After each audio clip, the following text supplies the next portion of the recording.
Alors, je pense qu'on peut commencer. Bonjour à tous et bienvenue à ce webinaire d'aujourd'hui qui va traiter le ferraillage avancé sur Revit avec le plugin ou plutôt on va dire les plugins de Sophistic. Comme vous l'avez sûrement vu pendant les publications qu'on a faites, on a aujourd'hui deux invités de l'équipe Sophistic. Il s'agit de Xavier Martin et de Christian Marcanda qui vont se présenter à leur tour de rôle. Xavier. Oui, bonjour à tous. Merci beaucoup, Noureddine. Donc, je me présente, je suis Xavier Martin, responsable vente et conseil chez Sophistic pour toutes les régions francophones. Et donc, accompagné avec Christian Marcanda. Je te laisse te présenter, Christian, rapidement. Bonjour à tous, je suis Christian Marconda, ingénieur structure. Je viens d'intégrer Sophistic justement pour m'occuper de la partie francophone avec Xavier Martin. Merci Noureddine. Excellent, merci Xavier, Christian. Bon, je pense que pour ceux qui ont déjà assisté au dernier webinaire qu'on a fait, où on a traité le ferraillage de base sur Revit, et comme on l'a déjà mentionné la dernière fois, on vous a dit qu'on va sûrement refaire un autre webinaire qui va traiter le ferraillage avancé, notamment avec des solutions qui existent aujourd'hui dans le marché, qui sont très développées et qui permettent une meilleure gestion de la partie armature dans un modèle BIM sur Revit. Alors, sans plus tarder, je vais vous présenter rapidement l'agenda. Donc, on va parler rapidement de ID8, c'est qui ID Technologies, qu'est-ce qu'on fait. On va faire une petite introduction rapide du BIM et Revit pour ceux qui ne sont pas très familiers avec ce concept-là. Bien sûr, on va se concentrer aujourd'hui sur le ferraillage sur Revit, mais bien sûr, tout cela rentre dans le concept du BIM dans un projet de construction. Ensuite, on va aller voir en détail comment on peut modéliser les armatures. Et à chaque fois, on va voir comment on peut faire ça classiquement sur Revit, si on peut le faire, et comment on peut le faire avec les outils intelligents de Sophistic, avec l'équipe présente aujourd'hui.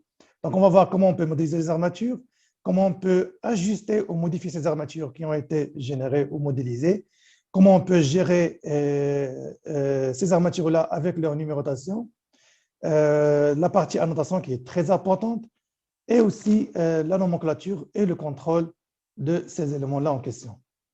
Donc, si vous avez des questions, n'hésitez pas à les poser. Vous avez la partie questions-réponses sur Zoom, où vous pouvez poser vos questions. Si vous avez des commentaires, vous pouvez bien sûr les ajouter dans la partie discussion. Et bien sûr, vous pouvez poser vos questions à tout moment et l'équipe se chargera de répondre à ces questions-là au moment opportun. Alors, sans plus tarder, pour parler un peu de ID Technologies, on est une société qui est plutôt spécialisée dans tout ce qui est formation dans les outils que vous connaissez, que vous utilisez sûrement. Donc, tout le monde connaît AutoCAD, c'est la base. Mais bien sûr, il y a des fonctionnalités qui sont très intéressantes sur AutoCAD. Et on se sent souvent en train de sous-exploiter la plateforme. On propose aussi des formations sur des outils verticaux, des outils avancés comme Civil 3D, Revit, BIM 360, Navisworks. Et on a aussi des formations sur des cursus BIM, notamment si vous voulez vous orienter vers la partie BIM modélisation, on vous propose des formations dans ce sens-là.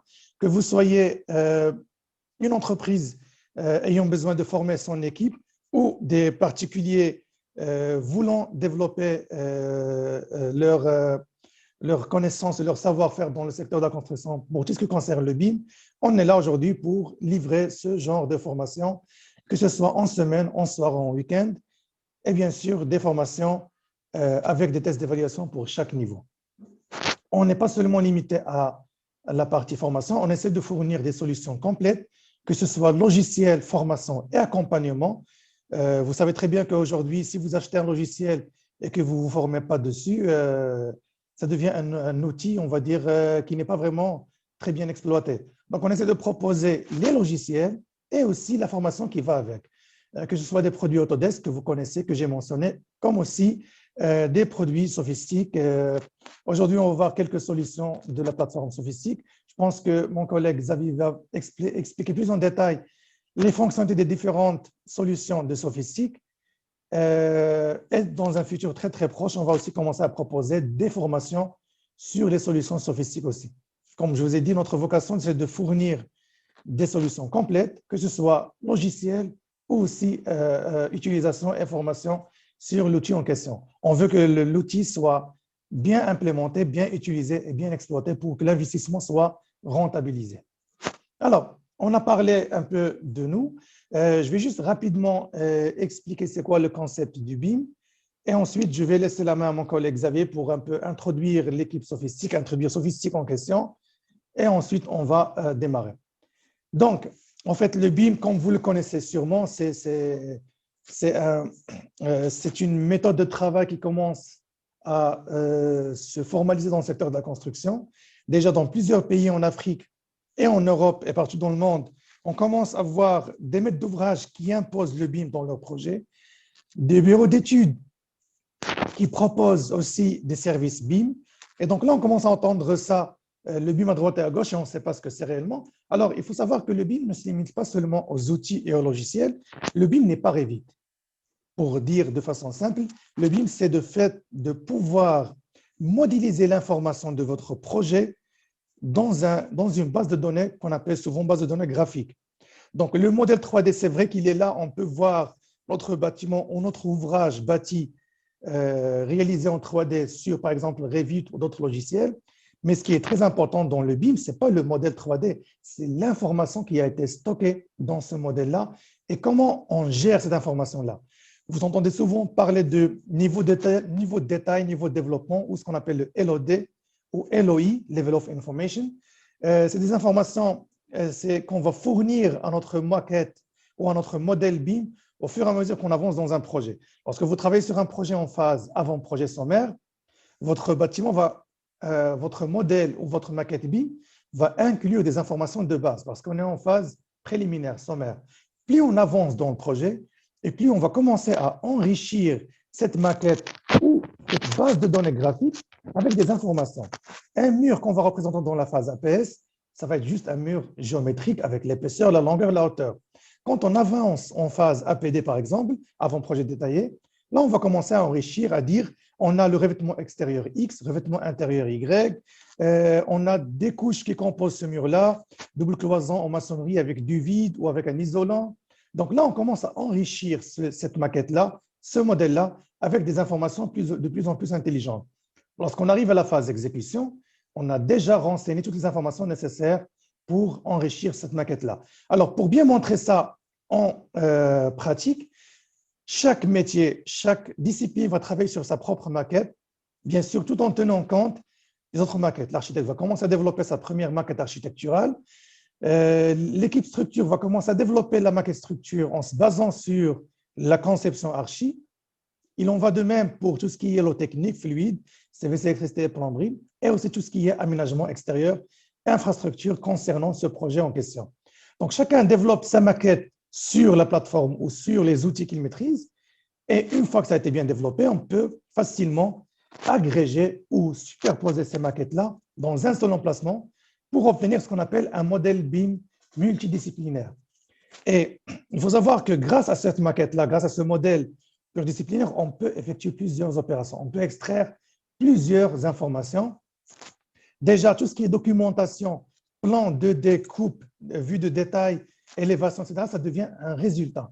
Puisqu'on a une maquette en 3D, on peut à tout moment venir passer des coupes quelque part et générer notre documentation de façon rapide. Le maîtrise, la quantification, ça devient aussi automatisé puisqu'il s'agit d'une base de données graphique. Tout a été modélisé avec précision. Donc, je peux tout simplement envoyer des requêtes à cette base de données pour dire je veux extraire toute la maçonnerie que j'ai dans cette maquette-là et qui a pour rôle, pour fonctionnalité, par exemple, mur extérieur. Et donc là, je peux extraire tout ce qui est maîtrise mur extérieur. Je peux faire la même chose pour les portes, les fenêtres, etc. Donc, vous voyez que certains résultats deviennent automatiques à partir de la maquette BIM. Il en va de même pour le ferraillage. Vous allez voir tout de suite. Il ne s'agit pas uniquement de dessiner des armatures sur AutoCAD. Là, il s'agit de modéliser l'armature en 3D et renseigner des informations. Le diamètre de la barre, la nuance d'acier, par exemple, la longueur de la barre, c'est très important aussi. On peut bien sûr renseigner tout ce qui est, par exemple, numéro de barre. On peut renseigner plusieurs informations pour enrichir ce modèle-là ou cet objet-là qu'on a en 3D et que ça devienne un modèle intelligent, pas seulement juste un modèle qui fait beau à voir en 3D. D'accord? Alors, je vais passer la main rapidement à mon collègue Christian. C'est lui qui va introduire l'équipe sophistique et bien sûr les solutions avec. Christian, tu es là? Oui, je suis là. Merci, Noémie. Merci. Alors, j'arrête le partage. Je te laisse de ton côté partager. Ok.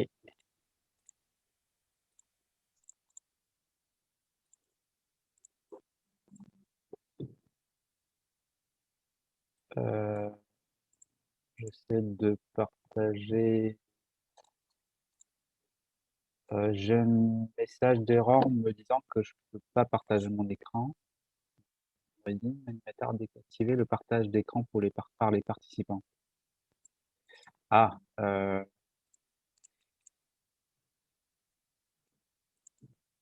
j'ai pas, j'ai un problème avec. Ah, c'est bon.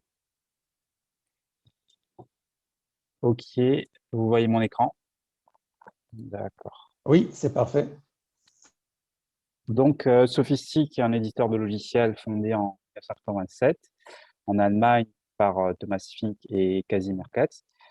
À la base, c'était surtout connu pour les solutions de calcul, surtout dans le domaine de l'ouvrage d'art.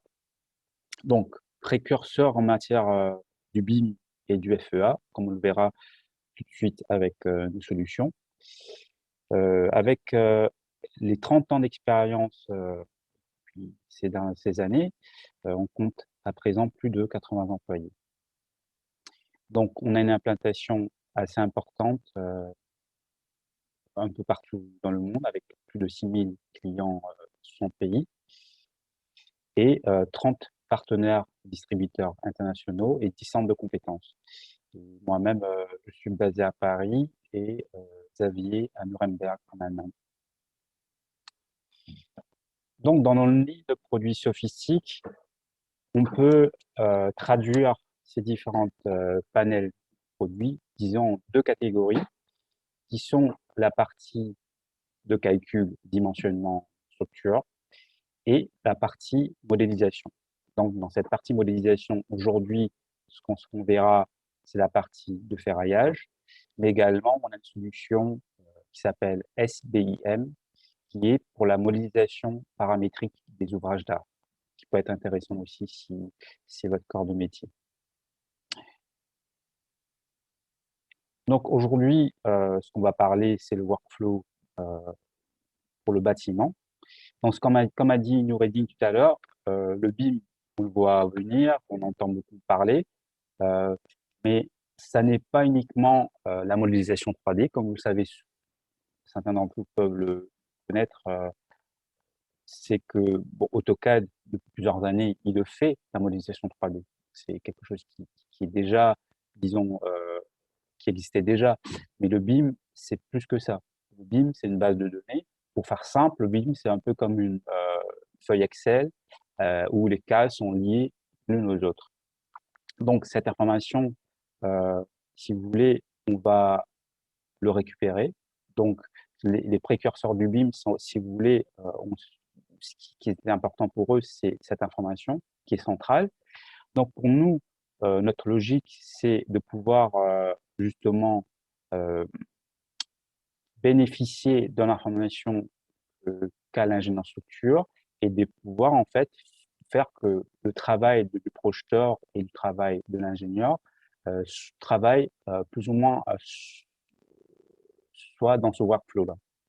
Pour ma part, par exemple, qui a travaillé en bureau d'études structure en ingénieur en ingénierie, ce que je trouvais dommage certaines fois, c'était que le projeteur pouvait, dans certains cas, continuer à évoluer dans son côté. Mais le fait qu'il manquait certaines informations de calcul de modélisation, il manquait cette information pour pouvoir, par exemple, savoir quelle épaisseur de voile utiliser et quelles contraintes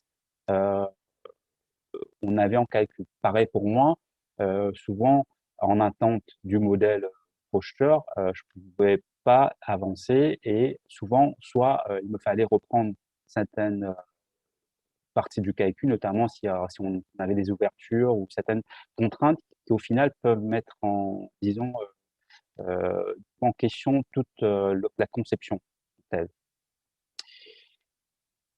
Donc, pour la première partie, donc, coffrage, qui est une partie assez importante, donc souvent les utilisateurs de Revit, surtout dans la partie structure, utilisent, c'est la partie coffrage, qui permettent pas mal d'avantages, notamment gain de temps pour la réalisation des plans, notamment ce qui veut dire que en réalisant votre plan 2D, vous bénéficiez de la réalisation, par exemple, de vos coupes, de vos vues d'élévation, également de tout votre maîtrise et d'avoir le contrôle sur votre projet. Donc, tout le processus de modification, vous l'absorber dans ce processus avec Revit, ce processus, si vous voulez. Donc, en parallèle, tout à l'heure peut-être on va en parler, mais on a un outil qui s'appelle BIM-Tools qui permet justement de faciliter ce processus-là. Cet outil est gratuit sur l'App Store de Revit. Donc, quand on parle de Revit, certains d'entre vous peut-être connaissent ce concept de modèle analytique qui est, si vous voulez, comme une squelette avec des données de calcul que l'ingénieur pourra récupérer et adapter en fonction du projet.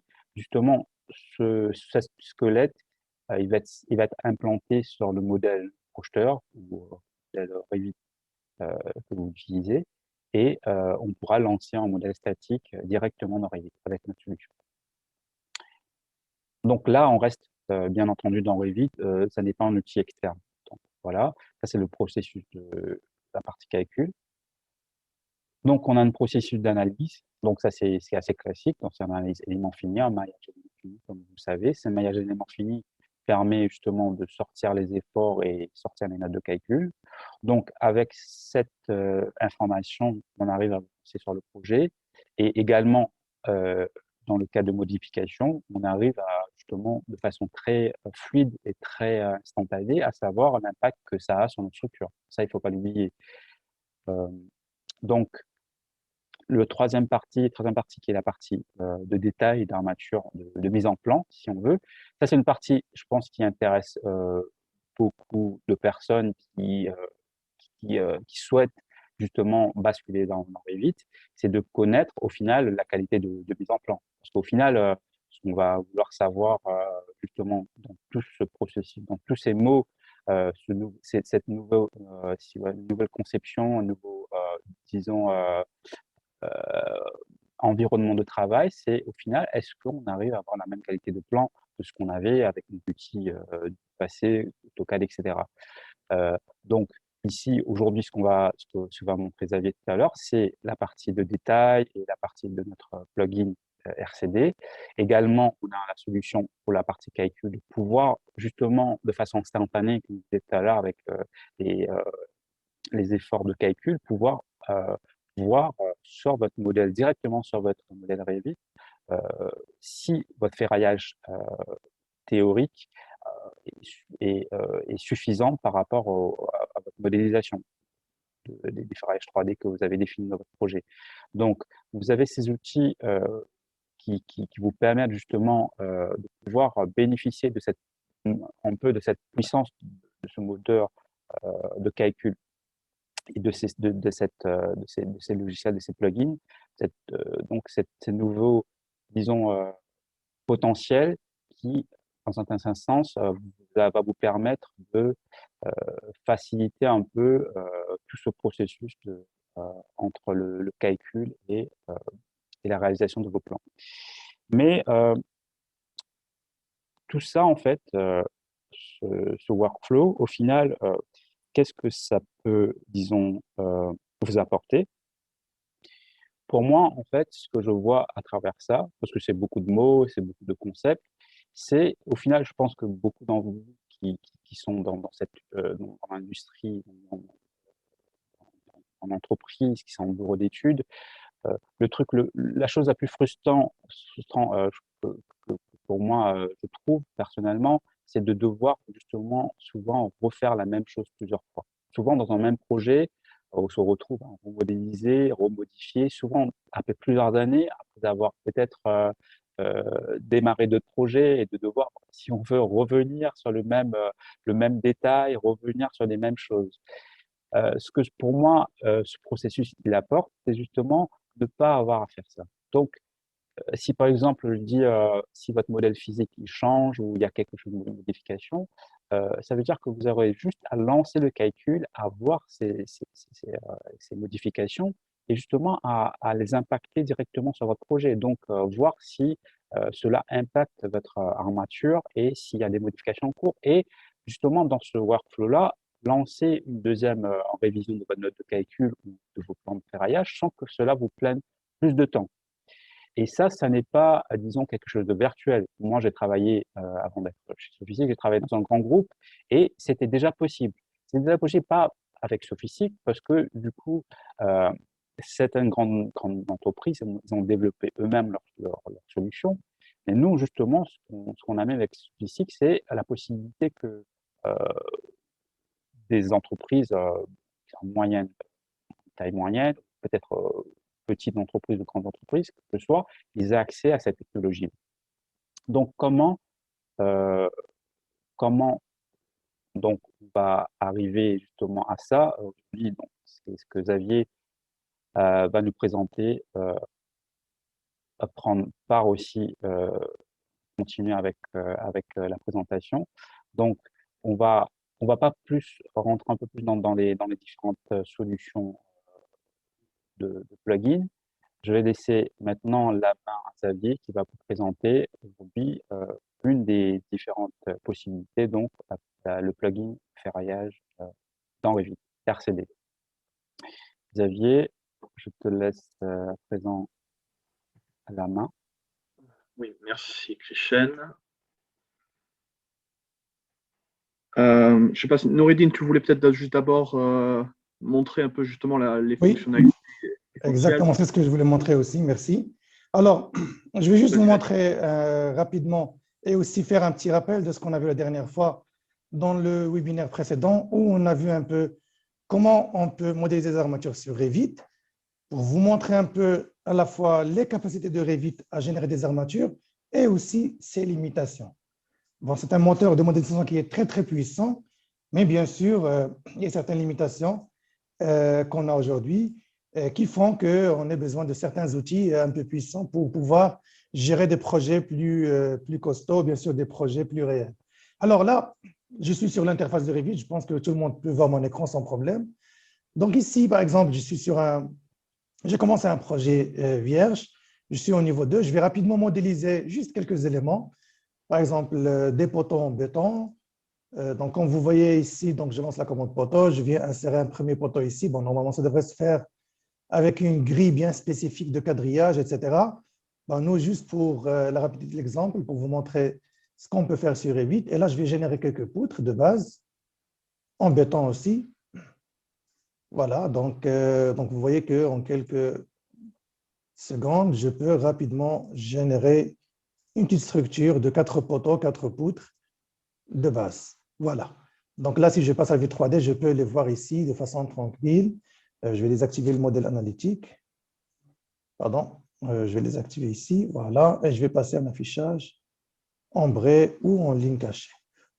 Donc là, pour insérer des armatures sur ces éléments en béton, je peux soit sélectionner l'élément en question et j'ai la commande d'armature ici, ou je peux tout simplement aller dans l'onglet structure dans le ruban contextuel.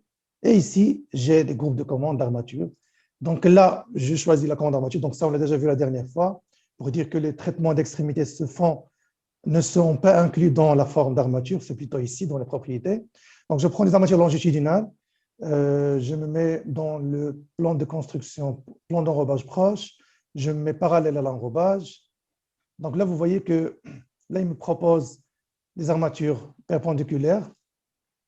Donc, je prends parallèle au plan de construction. Et donc là, vous voyez que maintenant, il propose des armatures longitudinales. Donc, je peux gérer le diamètre ici pour choisir quelle armature je vais utiliser. Je prends par exemple HA14 avec nuance d'acier FE400. Et voilà, donc je peux venir. Donc, vous voyez le trait ici que vous voyez en vert, c'est ce qu'on appelle l'enrobage sur Revit. C'est quelque chose qu'on peut très, très bien manipuler aussi pour contrôler l'enrobage de chaque élément structurel. Donc là, les armatures apparaissent sous forme de ligne parce que le niveau de détail est faible. Si je passe au niveau de détail élevé, je peux voir les armatures sous forme de solide. D'accord? Donc là, si je viens passer, par exemple, une coupe quelque part ici, une petite coupe rapide pour voir cet élément-là en question, voilà, je passe à la vue de coupe. Ici, je peux voir les armatures qui ont été générées. Donc, pour faire la même chose pour les armatures inférieures, je pourrais sélectionner ces armatures-là et faire une symétrie ou même une copie si nécessaire. Donc, je prends par exemple symétrie, dessiner l'axe et je cherche l'axe central de la poutre pour avoir une symétrie d'armature en bas. Et là, par exemple, les armatures inférieures devraient être, par exemple, un diamètre HA16. Donc, vous voyez qu'ici, j'insère des armatures de façon manuelle pour pouvoir les avoir dans mon projet. Si j'ai besoin de 3 barres, je peux les sélectionner, par exemple, comme ça, rapidement, copier. Donc, vous voyez que c'est comme si je suis en train de manipuler des éléments de dessin, mais en réalité, c'est des armatures en 3D. Si je passe à la vue 3D ici, et que je reviens sur ces armatures-là, je vais juste leur changer des propriétés ici pour qu'ils apparaissent en solide, visibilité des armatures en question, et je vais lui dire que pour toutes les vues que j'ai ici, je vais les voir en tant que solide et affiché clairement. Donc là, si je passe à la vue 3D, je peux carrément les voir ici. Donc, c'est des lignes parce que c'est le niveau de détail moyen. Et là, au niveau de détail élevé, je peux voir mes armatures qui ont été insérées. Donc là, j'ai quelques armatures que j'ai pu insérer. Maintenant, si je veux insérer des cadres, c'est la même chose. Donc, je peux par exemple venir ici, sans sélectionner la poutre. Je refais la même commande, armature. Et là, je vais chercher dans les formes d'armature prédéfinies dans Revit, les armatures qui ressemblent au cadre. Par exemple, c'est la forme d'armature 51. Je la sélectionne. Et là, je lui dis perpendiculaire à l'enrobage.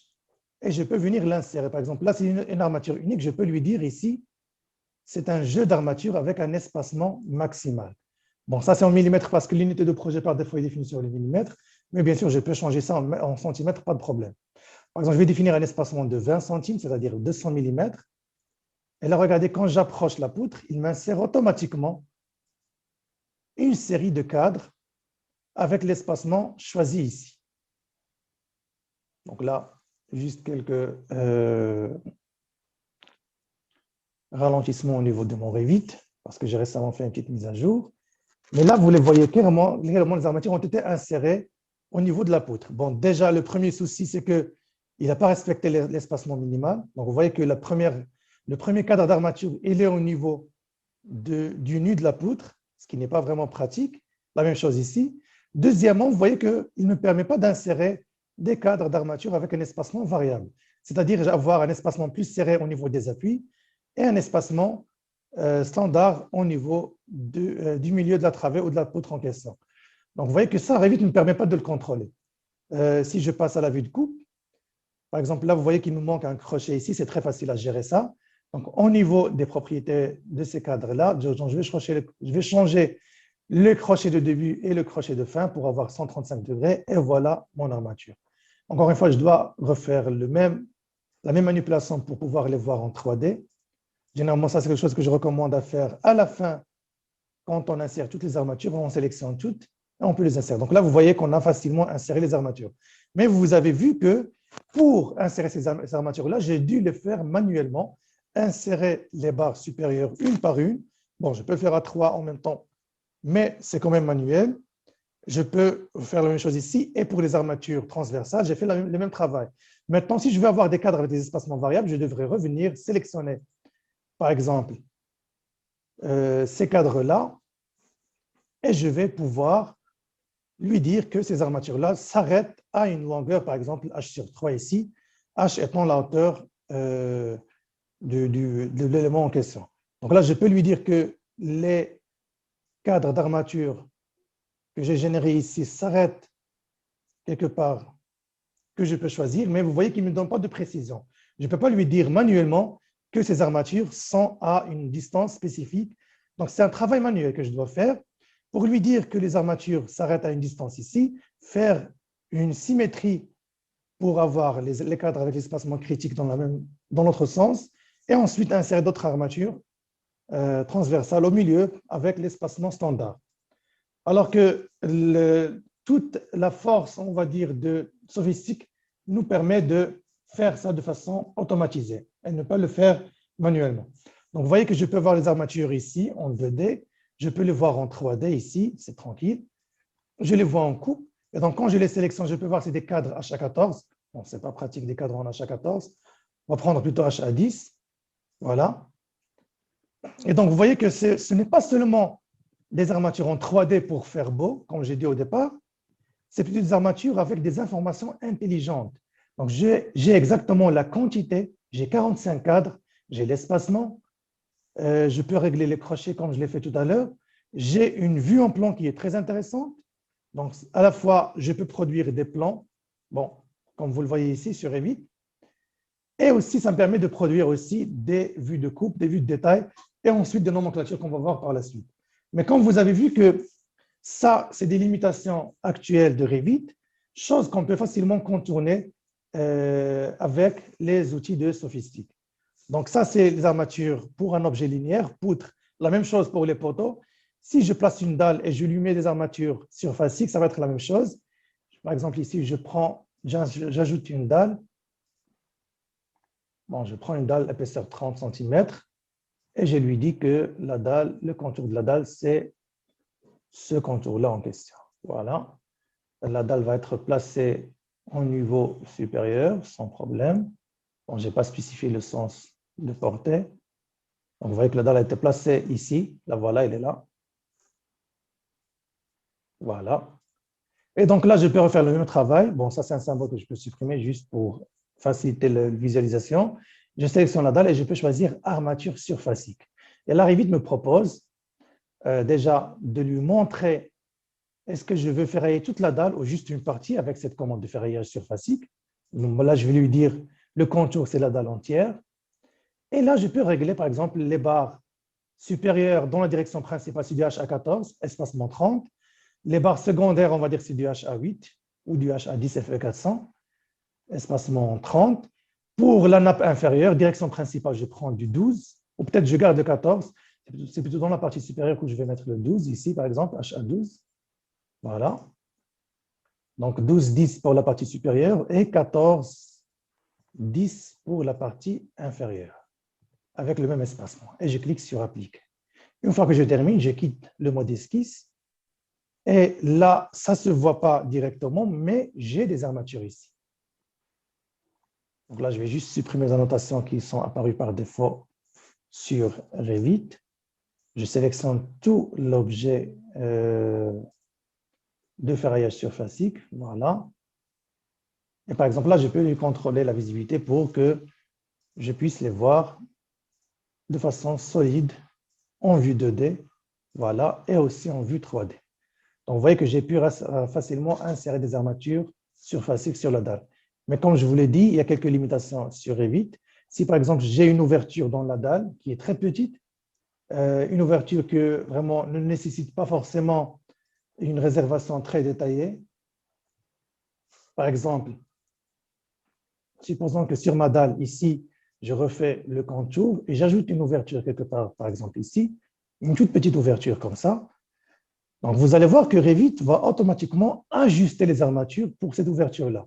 Alors que peut-être en pratique, on n'a pas vraiment besoin d'ajuster les armatures, on va les comptabiliser comme ça. Une fois sur chantier, on peut facilement éviter cette ouverture-là en refaisant l'espacement ici, par exemple. Donc, Revit automatiquement va couper les armatures, va me générer de nouvelles barres, par exemple comme celle-là ici, avec une longueur différente du reste. Donc, vous voyez les 4 barres qui coïncident avec l'ouverture auront des longueurs différentes du reste. Alors que c'est quelque chose que je voudrais ignorer dans mes tableaux de nomenclature, dans mes plans de détail sur Revit. Donc ça, c'est les possibilités actuelles de Revit, ce qu'il permet de faire, et aussi les limitations. L'avantage, c'est que c'est un moteur de modélisation qui est très, très, très puissant. Donc, vous voyez qu'il va attribuer des informations automatiques ici. L'inconvénient, c'est qu'il y a quelques limitations par rapport à ce qui est pratiqué au niveau du ferraillage dans le secteur du BTP. Donc là, je vais laisser mon collègue Xavier pour vous montrer maintenant ce qu'on peut faire dans Sophistic pour éviter ce genre de problème et bien sûr travailler de façon plus intelligente sur le ferraillage sur Revit. Xavier? Parfait, merci. Juste que je prenne la main un instant.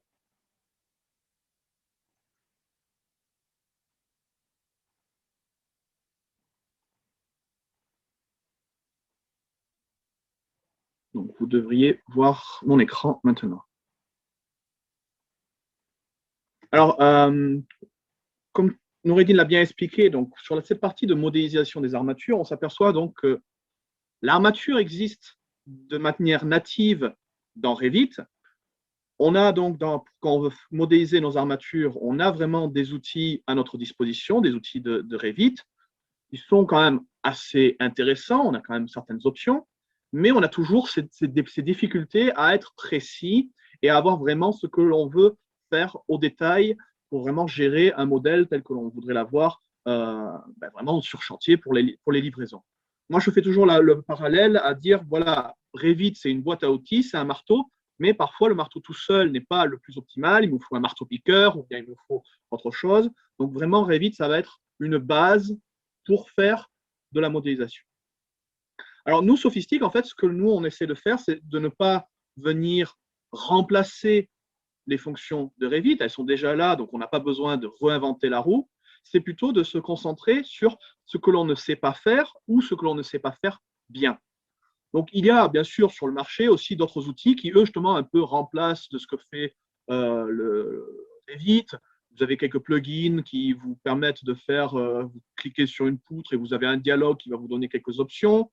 Vous avez aussi des logiciels de calcul qui vous proposent, dans le logiciel de calcul, de créer les armatures et ensuite de les intégrer à la maquette Revit.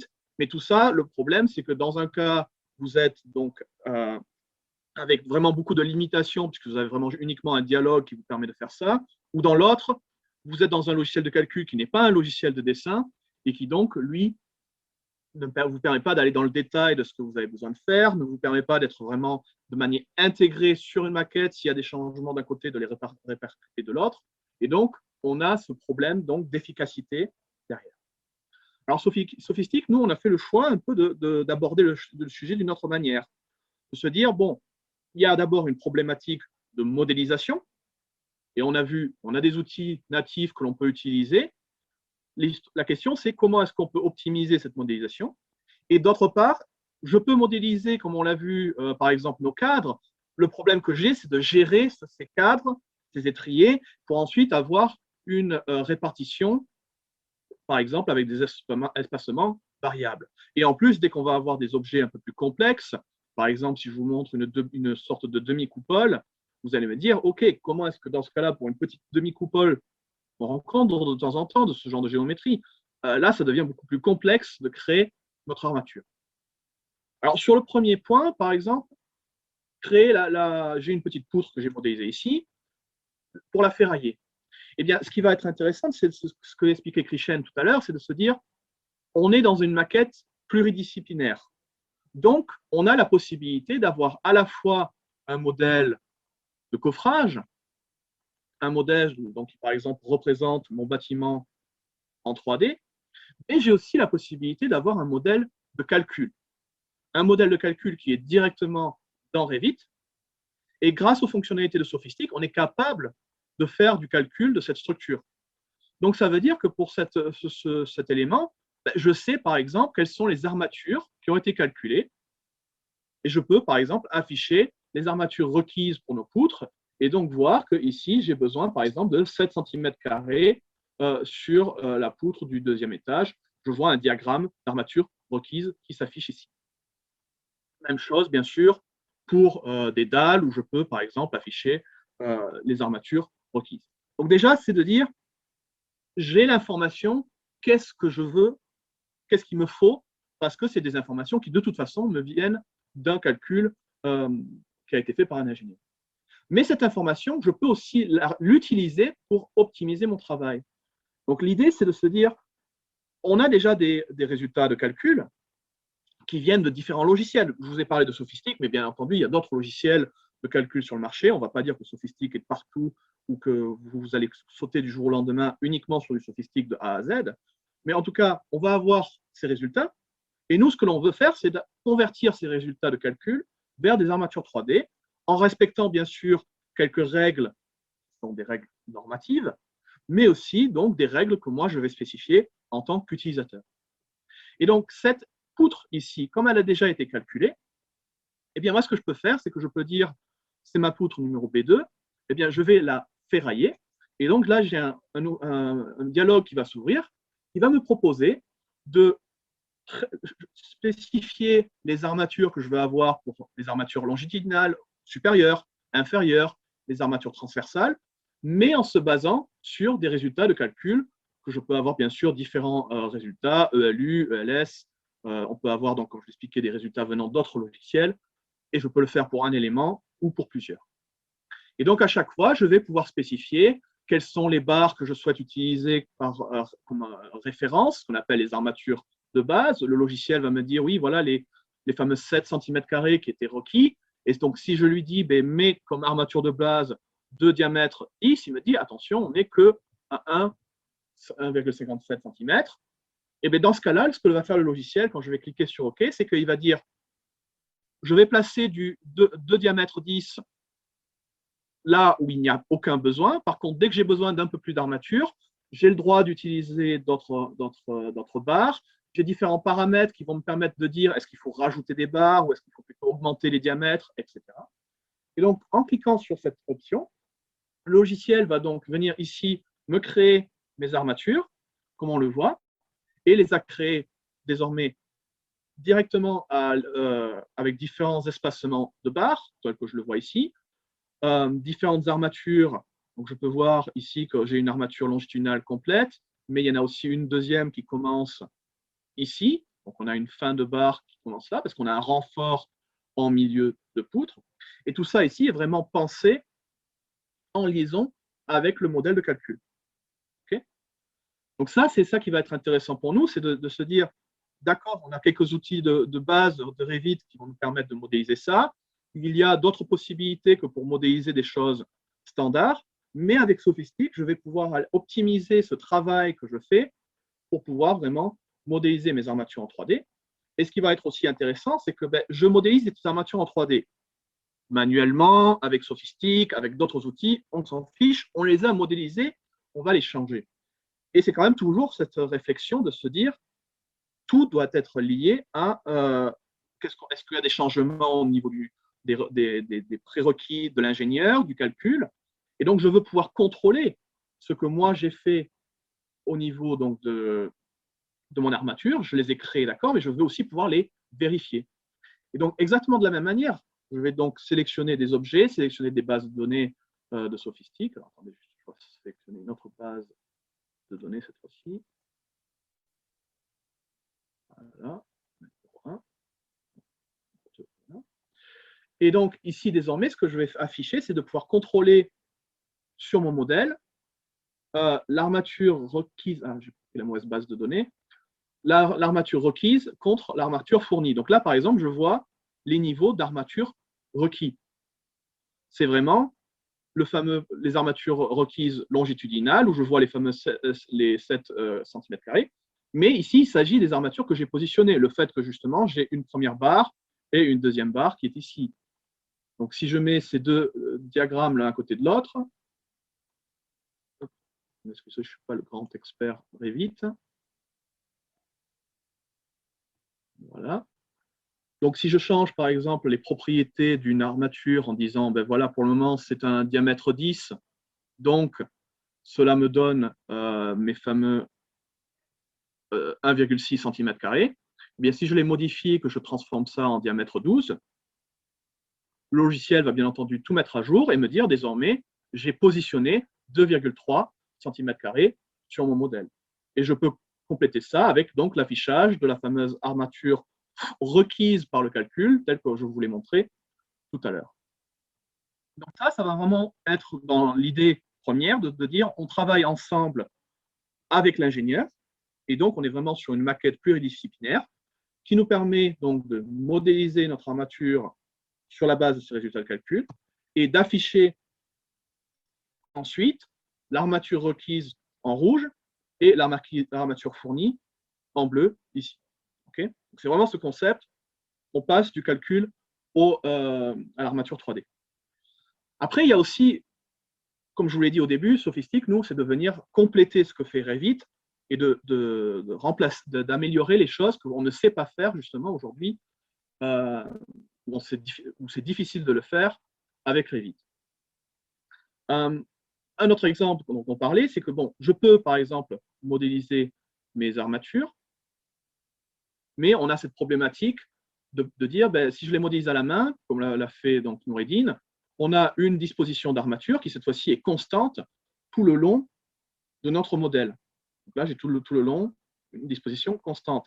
Et le problème, c'est que dans ce cas-là, comme l'expliquait Noureddine, il faut que je déplace la ligne de départ, je crée un deuxième bloc d'armature. Tout ça, ça va être, on va faire de la perte de temps. Donc Sophistic, ce que l'on vient amener ici, c'est justement d'avoir un peu plus d'options en termes de gestion de l'armature.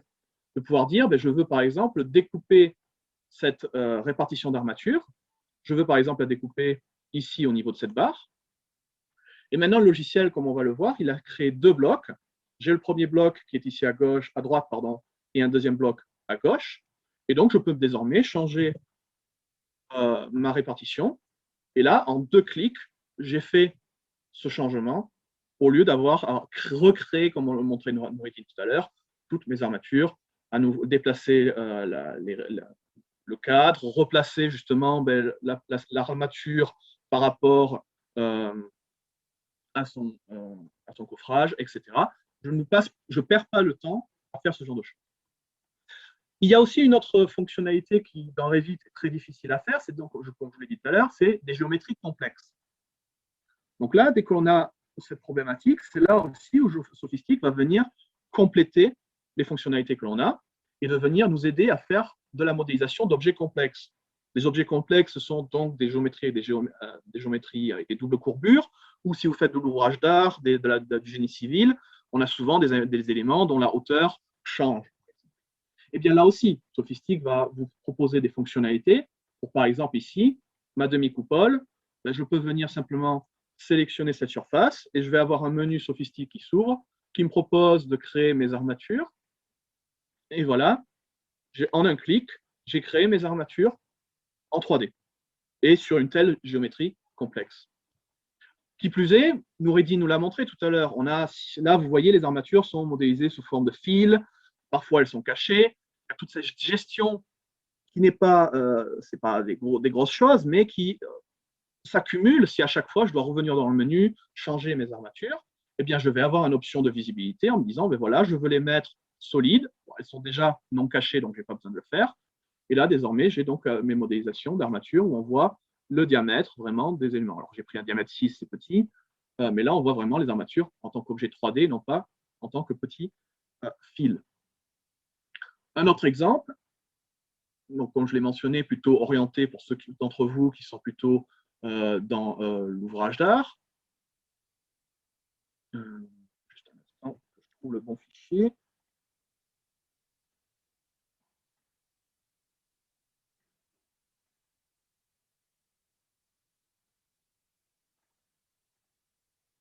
Juste un instant, excusez-moi. C'était juste.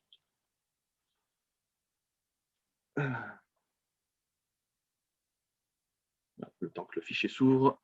Excusez-moi, je l'avais mis au mauvais endroit. Donc, un autre exemple qui là, on part des dimensions bâtiment, on passe plus vraiment dans du génie civil, de l'ouvrage d'art, ce genre de choses. Là aussi, l'intérêt de pouvoir travailler avec Sophistic, c'est de pouvoir, et Revit, c'est donc d'avoir des modèles pluridisciplinaires où on a toute la partie modélisation. Sophistic, justement, a des fonctions pour la création de ponts dans Revit. Ce sera peut-être le sujet d'un autre webinaire, mais bon, vous pouvez aussi le faire avec des fonctions Dynamo si vous savez programmer un peu dans Revit. Mais quand vous passez à cette phase de créer le ferraillage, vous retombez sur les problèmes de il y a des outils, certes, mais je vais passer beaucoup de temps ici à créer mes armatures. Pourquoi? C'est parce que j'ai un pont qui déjà, la hauteur du caisson change le long de la poutre.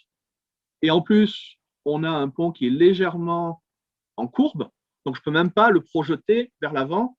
Donc j'ai une double difficulté ici. Qu'est-ce que je peux faire? Eh bien, simplement, si je crée une fois dans un plan 2D des armatures, là aussi, Sophistic va venir m'aider et va me dire, je peux interpoler, c'est-à-dire comprendre la géométrie des armatures. Et dans ce cas-là, je vais simplement dire au logiciel, ben, je sélectionne cette armature-là, je vais l'interpoler le long d'une géométrie, donc j'ai déjà créé une ligne directrice. Et là, le logiciel me propose de créer quelques différentes règles de modélisation. Alors, moi, je vais juste fixer 2-3 fonctionnements, positionner les armatures longitudinales le long de ces cadres. On va quand même leur donner un diamètre 8, c'est plus intéressant.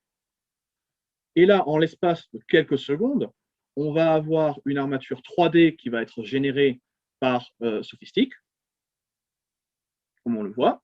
C'est une armature donc, où cette fois-ci, on a bien la géométrie variable pour les étriers, les armatures longitudinales qui, elles aussi, ont cette géométrie un peu plus complexe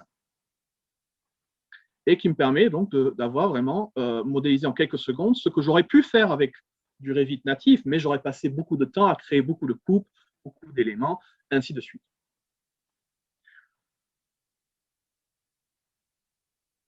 Donc voilà, l'idée, c'est vraiment de pouvoir se dire, on a un outil qui nous permet, Sophistic, de créer les armatures en complément de ce que sait faire Revit, soit pour les géométries complexes, soit pour une liaison avec les résultats de calcul et optimiser ainsi notre processus de modélisation.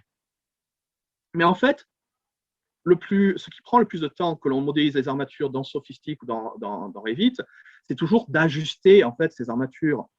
Parce qu'en fait, si vous pensez un petit peu à comment est-ce que je fais mon plan de ferraillage, ben, théoriquement, c'est d'abord je modélise tout, ensuite je crée ma numérotation, j'organise mes armatures, je les mets en plan et j'envoie ça à la production. Mais en fait, cette partie modélisation ici, elle se passe en 2 temps. D'abord, je crée un objet et ensuite, je l'ajuste pour qu'il corresponde exactement à ce que je veux. Ça veut dire que la géométrie, d'une part, corresponde à ce dont j'ai besoin. C'est-à-dire, je vais devoir m'aligner. Donc, par exemple, si j'ai une poutre à hauteur variable, de pouvoir justement étirer mes cadres pour être certain qu'ils accrochent à chaque fois la hauteur de l'élément. Alors, Revit s'est amélioré là-dessus, donc désormais, on peut mieux le faire avec Revit. Sophistic reste quand même disponible pour vous aider là-dessus, mais aussi pour justement redécouper des barres, que ce soit une barre sur une dalle où je veux regérer les dimensions, ou bien si j'ai des cadres, par exemple, pour un pont et je veux redécouper ça en petits éléments, c'est là où Sophistic va aussi venir vous aider dans cette partie de modification. Et ce que je vous montrais tout à l'heure, c'était exactement ça. Ce sont des outils qu'on appelle justement modification, qui nous permettent, avec Sophistic, de modifier nos armatures et de gérer, ici ça a été modifié, donc leurs espacements, leurs blocs, mais ça peut être aussi, par exemple, gérer des armatures de dalles et de les redécouper. En effet, si je prends l'exemple d'une dalle, ici,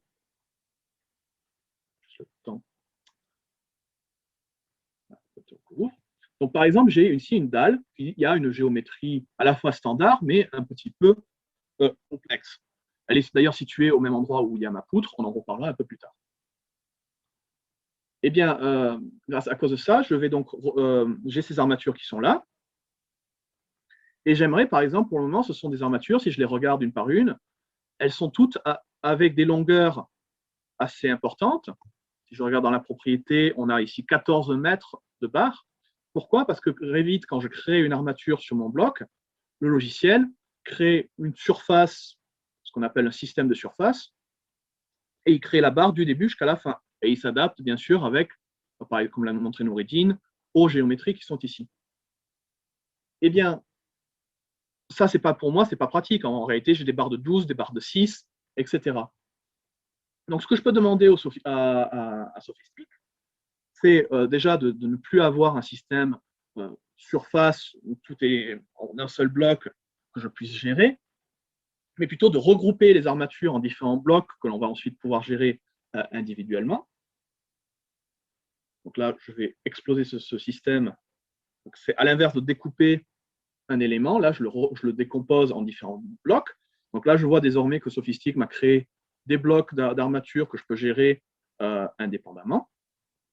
Et par exemple, ce que je vais vouloir faire, c'est de dire, ben là, j'ai des barres relativement longues. Eh bien, je peux les redécouper.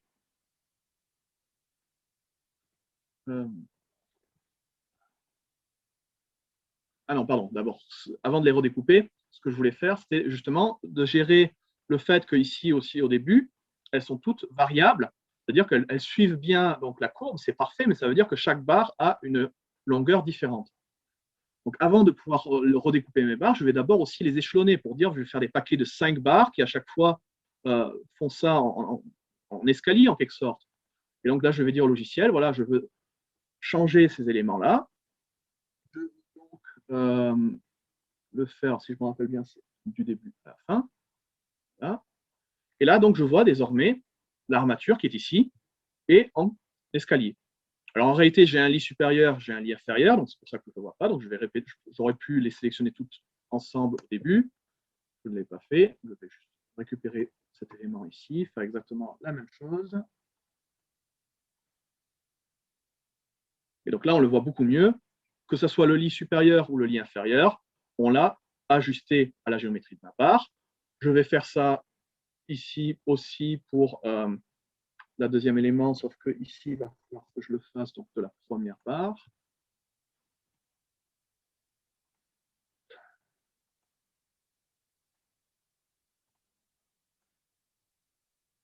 Donc voilà, j'ai déjà ajusté ici cette géométrie.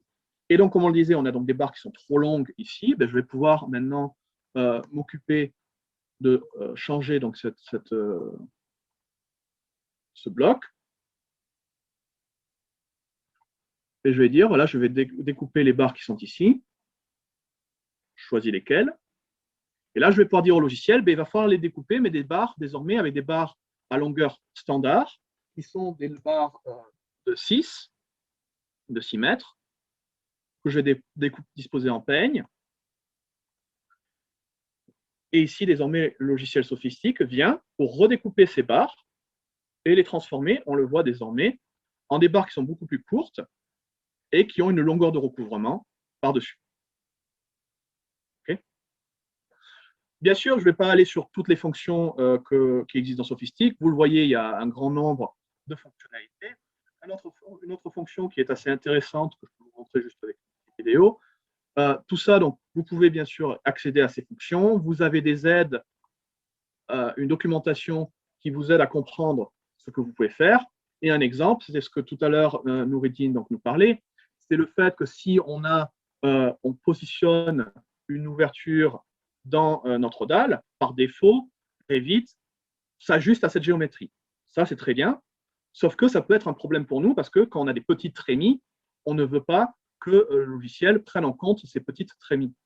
Et donc, j'ai une commande dans ce outil, encore une fois, qui va me permettre de dire, ben voilà, je vais ignorer certaines ouvertures, et comme on le voit ici, ces armatures, désormais, se positionnent directement sur l'armature, sur l'ouverture. Donc, on pourrait le faire ici. On a différentes autres options qui vont nous permettre cette gestion de notre dalle. Un dernier point qui va être intéressant sur la partie modification, c'est surtout aussi la gestion du projet dans le temps. Un projet, en effet, n'est pas fixe. Il évolue, donc on va avoir des changements, des révisions. Et c'est la question de comment est-ce que je peux gérer ces révisions. Là, par contre, Noureddine, je ne sais plus, tu voulais peut-être parler très rapidement de comment que Revit, cette fonction dans Revit? Oui, oui, absolument. Si tu permets, merci. Vas-y, je t'en prie.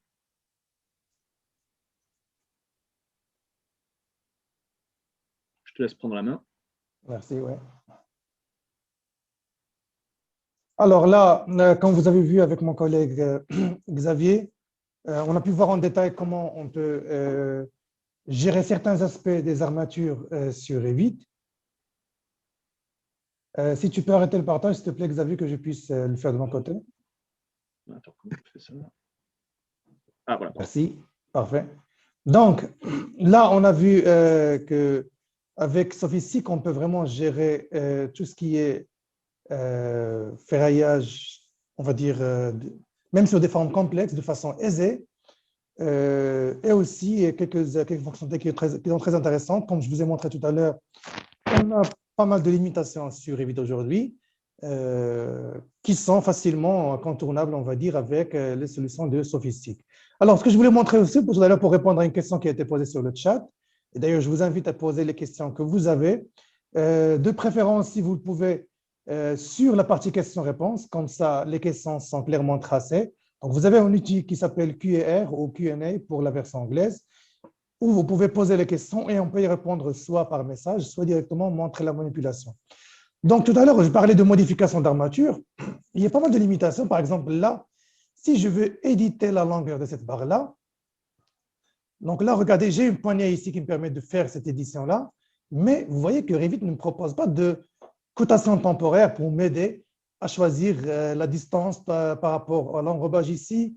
Donc, vous voyez que Revit ne me propose rien. Donc, je peux juste étirer la barre sans pour autant avoir la main sur la longueur exacte. De la même façon, pour les cadres des armatures, pour les armatures transversales, j'ai une poignée ici qui me permet d'éditer l'espacement par rapport au début de ces cadres transversales.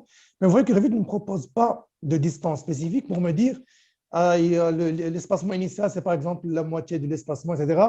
Il ne me propose pas du tout ça, donc je dois faire ça à la main ou peut-être avec Revit, je vais utiliser des outils temporaires de dessin, mais comme je peux vous dire, c'est des outils de bricolage. Donc, je vais dans la partie annotation, je prends des dessins de lignes de détail. Non, je ne vais pas enregistrer pour le moment. Et donc là, je vais ajouter une ligne qui, par exemple, me dit que j'ai une longueur de 0,15. Donc là, j'ai une ligne et avec cette ligne-là, je pourrais, par exemple, la venir ajuster pour que ça s'arrête au niveau de la ligne. Donc, vous voyez que j'ai besoin de certaines manipulations pour contourner ces limitations-là, mais imaginez faire ça sur un projet où j'ai au moins 30, 40, 50 poutres à traiter. Je ne vais pas m'amuser à faire ça à chaque fois sur chaque poutre. Ça va prendre beaucoup de temps et ça va être très, très difficile à gérer. Donc, de la même façon, si je veux par exemple faire 3 espacements, ou plutôt un espacement critique, un espacement normal, comme l'a montré tout à l'heure mon collègue Xavier, vous avez vu qu'avec l'outil sophistique, on peut facilement, en un seul clic, dire à Revit que je veux avoir un espacement différent au niveau des appuis par rapport à la partie centrale de la poutre. Donc ça, c'est d'une partie. Une autre partie aussi que mon collègue a mentionné, c'est la gestion des révisions. Alors, Revit nous permet de gérer les révisions sur les plans. Si par exemple, là, je viens créer dans la partie feuille, je crée une nouvelle feuille. Bon, je prends le galerie par défaut d'Autodesk, de Revit, avec le logo, etc. Et donc là, j'ai un tableau de gestion de révision. Et par exemple, là, je vais tout simplement prendre quelques vues en plan et les glisser ici. Bon, là, le but n'est pas vraiment de traiter la mise en page, quoique on peut le faire. Si par exemple, je veux juste montrer cette partie-là, donc je vais revenir sur la vue en plan. Donc, vous voyez, c'est un travail manuel à chaque fois à faire.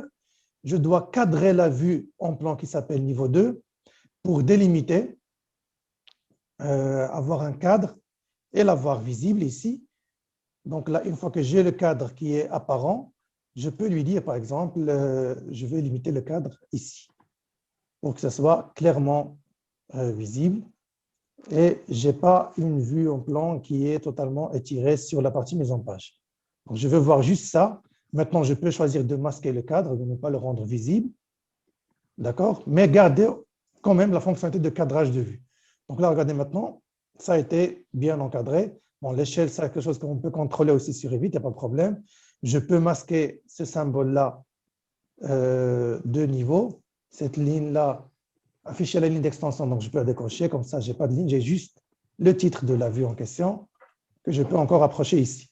Bon, pour faire bref, je peux faire la même chose pour la vue de coupe. Je ne vais pas prendre beaucoup de temps pour éditer la vue de coupe. Supposons que ça a été inséré ici sans problème. Vous voyez ici la poutre qui a été bien détaillée. Bien sûr, je peux augmenter l'échelle sans aucun problème. Mais maintenant, si par exemple, je veux gérer les révisions sur Revit, donc je vais dans l'onglet Vue, j'ai ici les révisions. Et par exemple, j'ai la première révision qui s'appelle, par exemple, mise à jour des armatures, par exemple, dalles. Et j'ai une deuxième révision qui a été apportée récemment qui dit, par exemple, mise à jour, ou plutôt mise à jour, armature, poutre, par exemple. Et je vais appliquer ces mises à jour-là.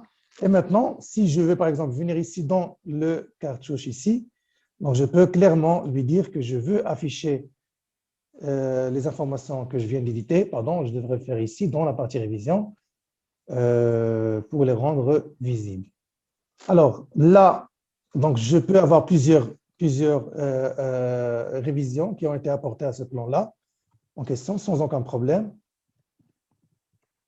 Voilà, révision sur la feuille. Donc je peux lui dire afficher dans la nomenclature de révision.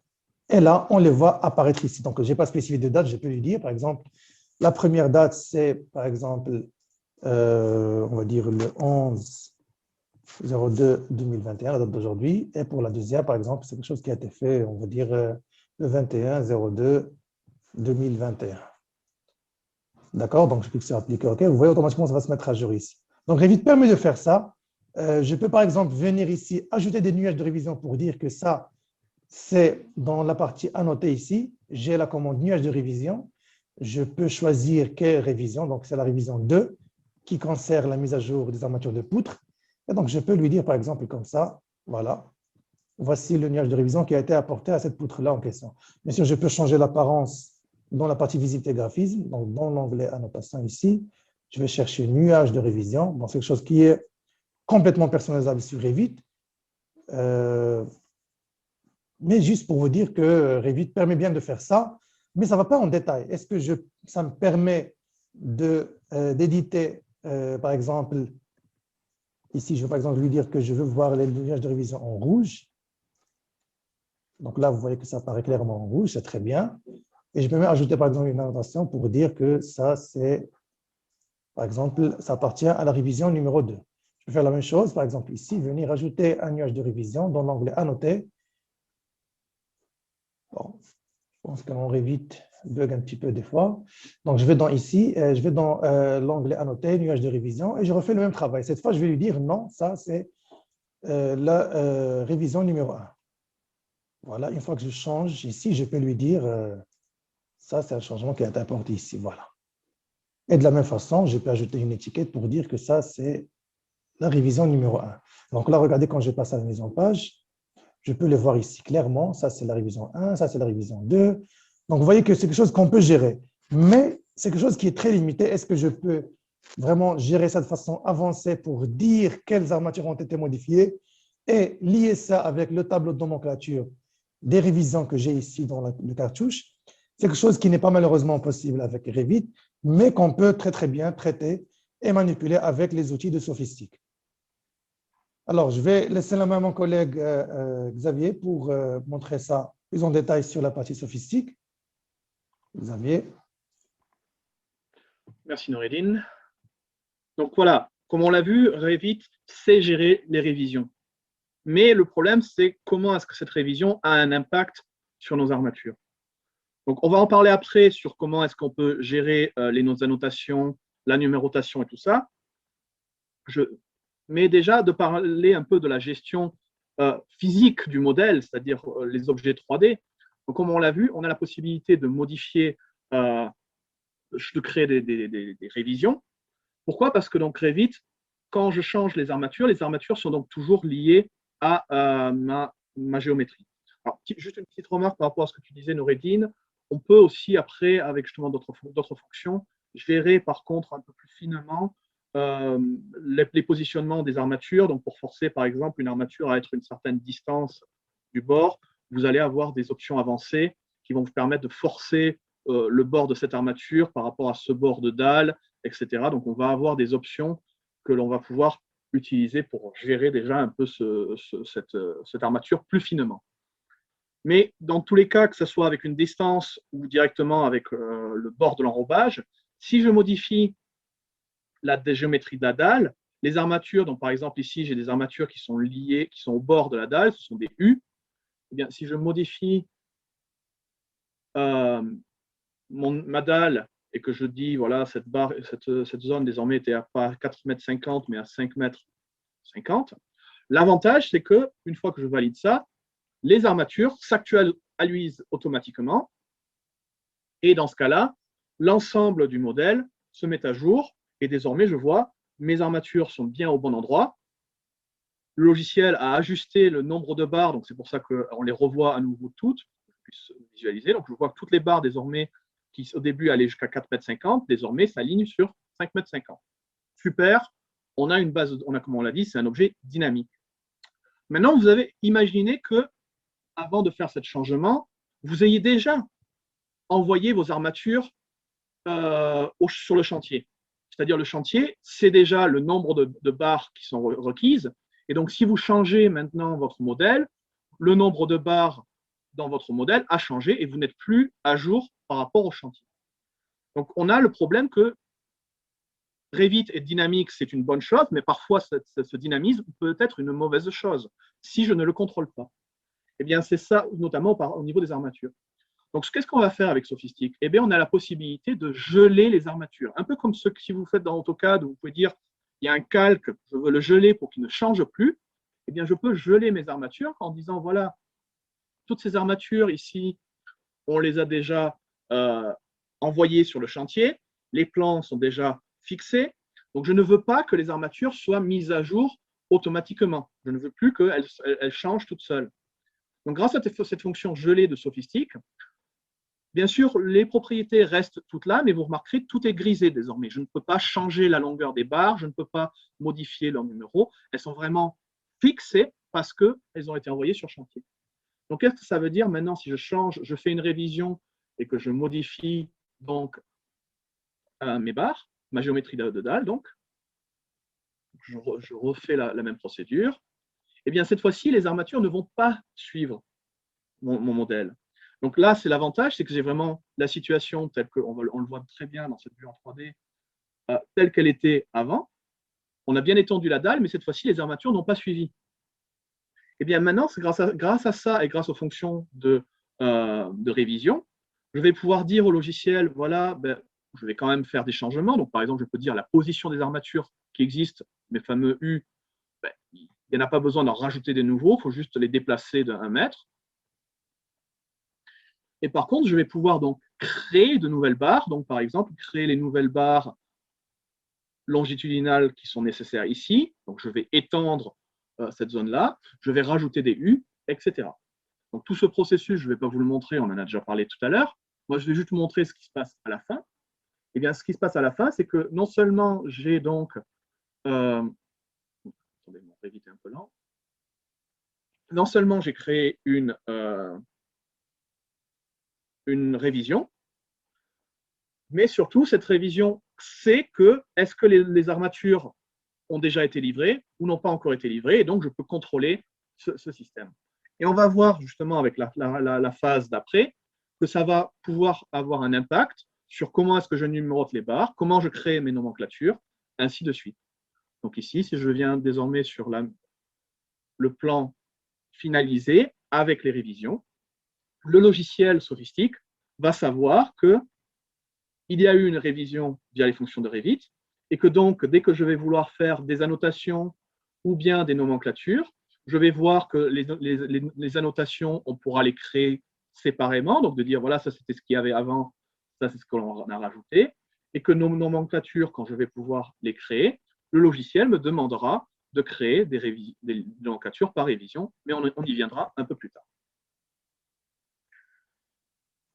Donc, pour revenir donc sur un peu le processus, rappelez-vous ce qu'on disait tout à l'heure, on a la modélisation, donc maintenant on veut passer justement à cette numérotation. Numérotation, ce n'est pas juste créer un numéro. On utilise Revit, pourquoi? Parce que Revit, donc, c'est une base de données. C'est une base de données qu'on va utiliser avec des paramètres, des informations. Et par défaut, quand vous créez vos objets dans Revit, ils vont obtenir des numéros, certes. Ce sont des propriétés que vous pouvez gérer vous-même, numéro d'armature ou autre, identifiant, pardon. Mais le problème, c'est que Revit, lui, il n'est pas intelligent là-dessus. Il les crée, cette numérotation, au fur et à mesure que vous créez les objets dans Revit. Donc, la numérotation ne correspond pas à la logique que vous voulez avoir. Et vous-même, peut-être que vous voulez aussi avoir une numérotation spécifique à chaque plan, ou bien pour chaque dalle, pour chaque poutre, ou bien sur la même numérotation sur l'ensemble du projet. Et ça, donc, vous n'avez pas cette possibilité. Là, c'est purement premier arrivé, premier servi, et à l'échelle de l'ensemble du projet. Donc, c'est là que Sophistic va être intéressant pour nous. Si je reprends ma petite dalle que j'avais donc ajustée ici, j'ai donc si vous vous rappelez, j'avais créé d'ailleurs deux informations. C'était des armatures supérieures et inférieures. Maintenant, si je veux mettre ça en plan, je vais vouloir les numéroter, les afficher selon le plan. Eh bien, tout ça, c'est des paramètres que Sophistic va pouvoir gérer pour nous. En effet, Sophistic a cette capacité de venir gérer les armatures. Déjà de dire, cette armature, est-ce que l'on veut qu'elle soit numérotée par le projet ou par la feuille? Donc moi, par exemple, je vais dire, je veux faire une numérotation pour chaque feuille, sur chaque plan. Et bien dans ce cas-là, je vais devoir dire, bien sûr, au logiciel quelles barres d'armature appartiennent à quel plan. Donc, je vais assigner mes armatures et dire, voilà, toutes ces armatures appartiennent au plan S2, qui est ici. Et voilà.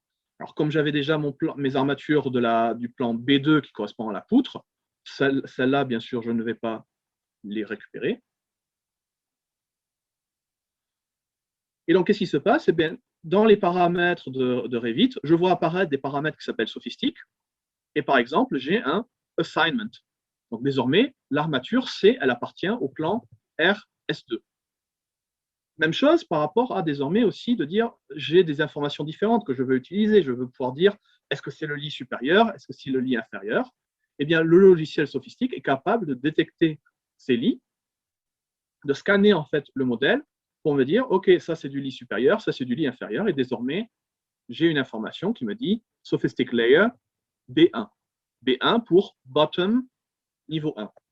Ce B1, il ne sort pas de nulle part, c'est encore une fois dans les paramètres de Sophistic, où moi je peux définir mes lits, je peux lui dire, ben voilà, quand il y a un lit qui est dans la surface, la face supérieure, il faut que tu l'appelles T1, dans l'autre T2. On aurait pu mettre n'importe quelle information, ça c'est moi qui me le gère moi-même.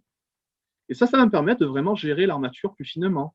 Je vais pouvoir créer des plans dans lesquels je vais dire, voilà, j'ai le lit supérieur, j'ai le lit inférieur, et je vais pouvoir demander au logiciel de trier ces armatures. Alors là, pour le moment, elles sont cachées, mais elles sont là.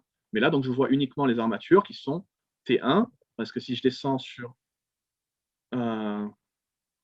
l'autre plan, les armatures que j'ai sont de type B, comme on le voit ici. Donc déjà, on a c'est pas juste de numéroter les barres, c'est de les trier, de vraiment mettre des paramètres par rapport aux informations. Et aussi, c'est des informations sur les formes de façonnage, de dire, voilà, toutes les armatures qui ont la même forme et le même diamètre doivent avoir le même numéro à l'échelle de mon plan ou de mon projet, etc.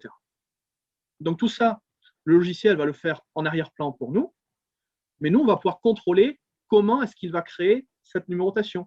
Donc cette numérotation, je vais lui dire donc, par plan ou par feuille, mais aussi je vais lui dire, quand tu tries, on va d'abord créer le numéro 1, ce sera celui avec le plus petit diamètre, ou bien à l'inverse, le plus grand diamètre, ou bien par rapport au schéma de façonnage. Est-ce qu'on appelle ça pour les barres, est-ce que c'est barre 1, 2, 3, ou est-ce que c'est B1, B3 ou 1A, etc.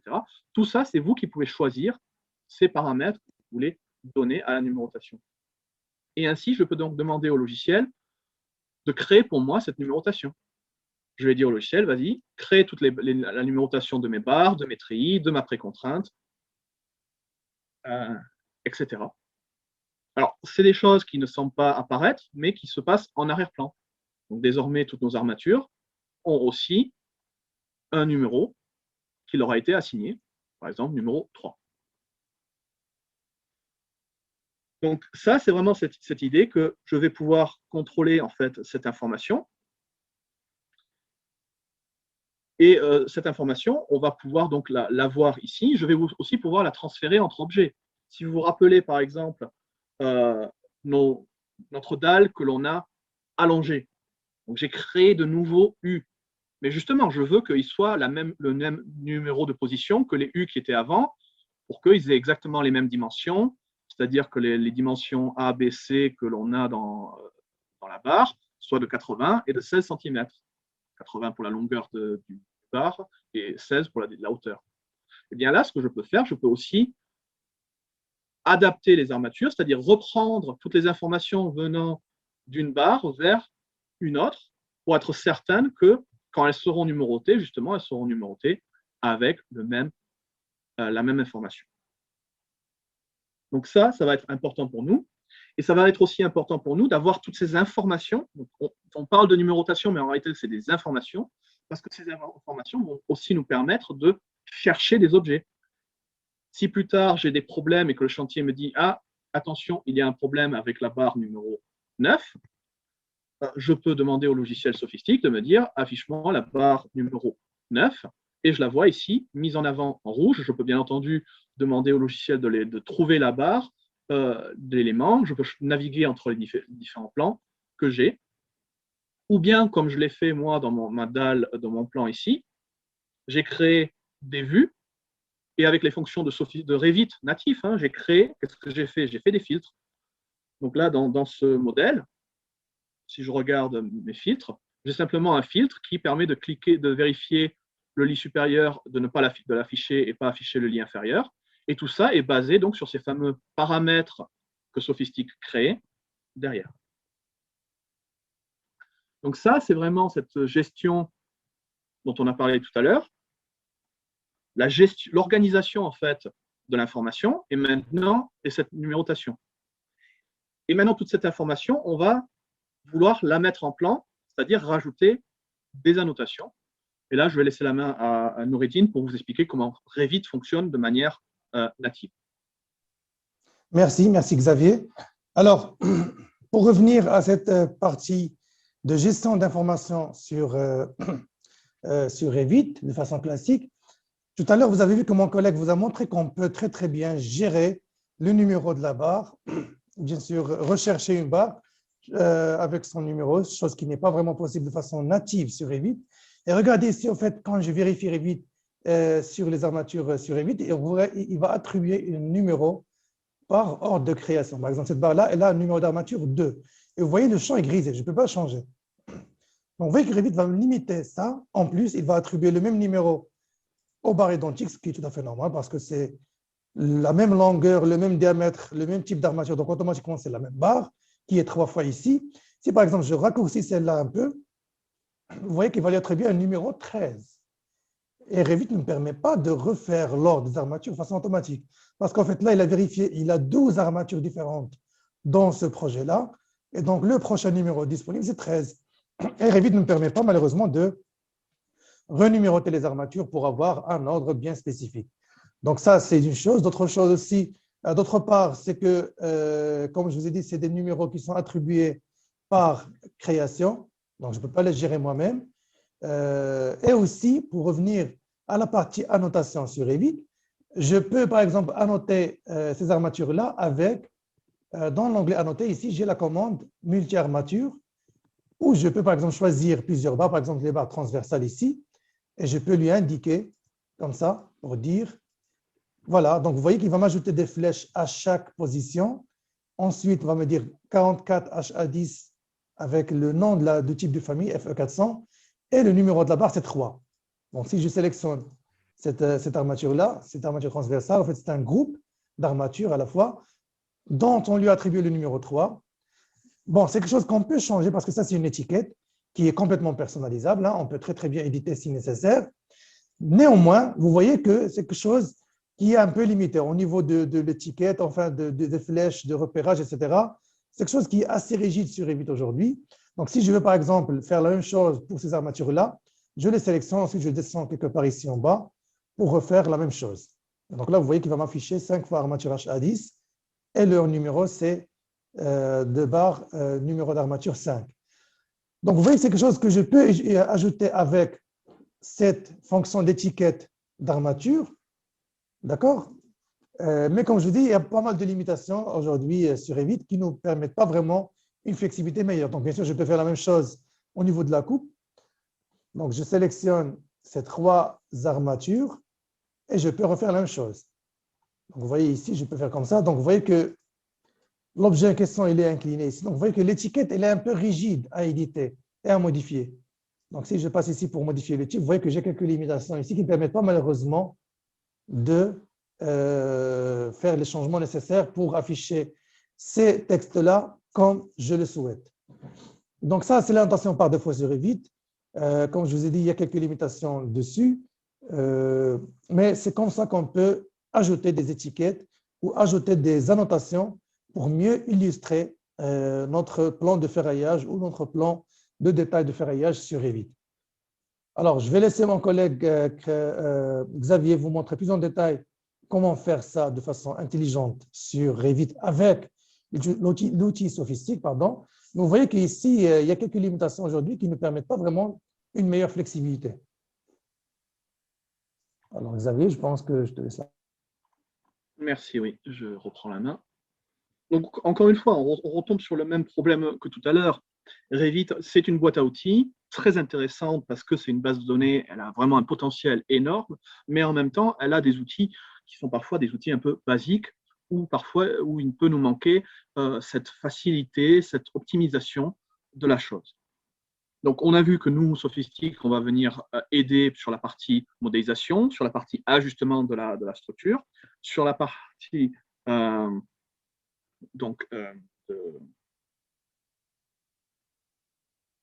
de numérotation des choses, et aussi, bien sûr, sur la partie annotation.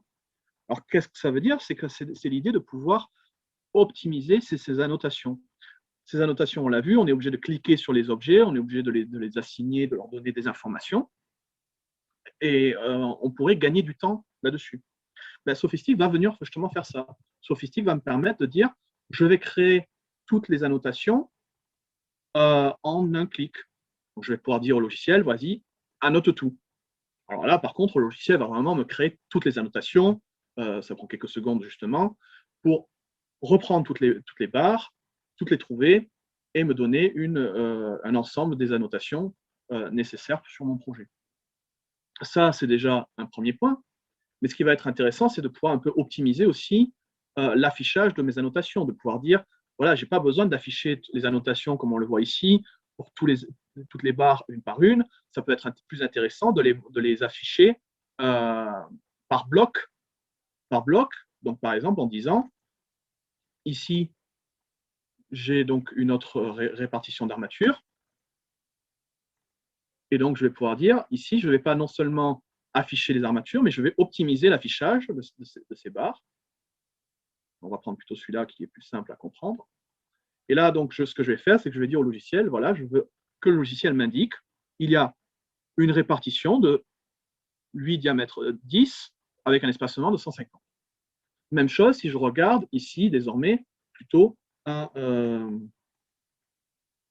poutre avec notre fameuse répartition de tout à l'heure. Je vais pouvoir dire au logiciel, ben voilà, pour les treillis que l'on a tout le long de la barre, je ne veux pas les afficher directement. Alors, je vais juste exprès ne pas mettre le dernier pour qu'on le voie, mais plutôt de dire, on va simplifier cet affichage, ne pas afficher chaque barre individuellement, et donc avoir une seule barre qui est affichée ici. Les éléments sont toujours là, les barres sont là, mais c'est moi juste, d'ailleurs si je passe la souris, je peux toujours les voir, mais elles sont ici cachées, et je peux donc afficher cette information. Ce qui est important pour nous, c'est que grâce à ça, donc, on optimise cet affichage. Ça peut être un affichage uniquement avec cette information-là, ou bien plutôt un affichage avec un schéma de façonnage. Où là, je vais dire au logiciel, je veux voir la répartition de la barre, mais aussi voir à quoi ressemble, on parle d'un cadre, donc je veux voir à quoi il ressemble. Et là, je vois que j'ai une répartition sur ce cadre. Bien sûr, c'est des objets Revit, je peux le déplacer si ça me gêne de l'avoir là, et de dire que voilà, je veux l'avoir à un autre endroit. Donc, je peux choisir ces informations que je veux afficher. Et bien sûr, c'est aussi de se dire qu'est-ce que j'ai là. Alors là, vous voyez un certain style d'affichage. Peut-être vous dites, moi, j'aimerais bien avoir un E égal, ou bien avoir tout ça en millimètres, en centimètres, etc. C'est là aussi quelque chose qui est important, c'est que Sophistic, nous, en fait, on vous fournit du contenu. C'est-à-dire, ces annotations, ce sont donc Revit des familles, eh bien, on vous fournit des familles avec différentes options. Je peux choisir, par exemple, de ne pas afficher l'espacement. Je peux afficher la longueur de barre. Et ça, c'est des familles que vous aussi, vous pouvez bien sûr modifier si nécessaire. On vous les livre, ça compte. On a aussi, vous vous rappelez peut-être que Noureddine vous a montré des formes de façonnage, mais puisque Sophistic gère les formes de façonnage, on a aussi un catalogue que l'on intègre dans le programme qui permet au logiciel de reconnaître les formes, mais aussi pour vous, quand vous créez vos armatures, de pouvoir donc reconnaître tout ça.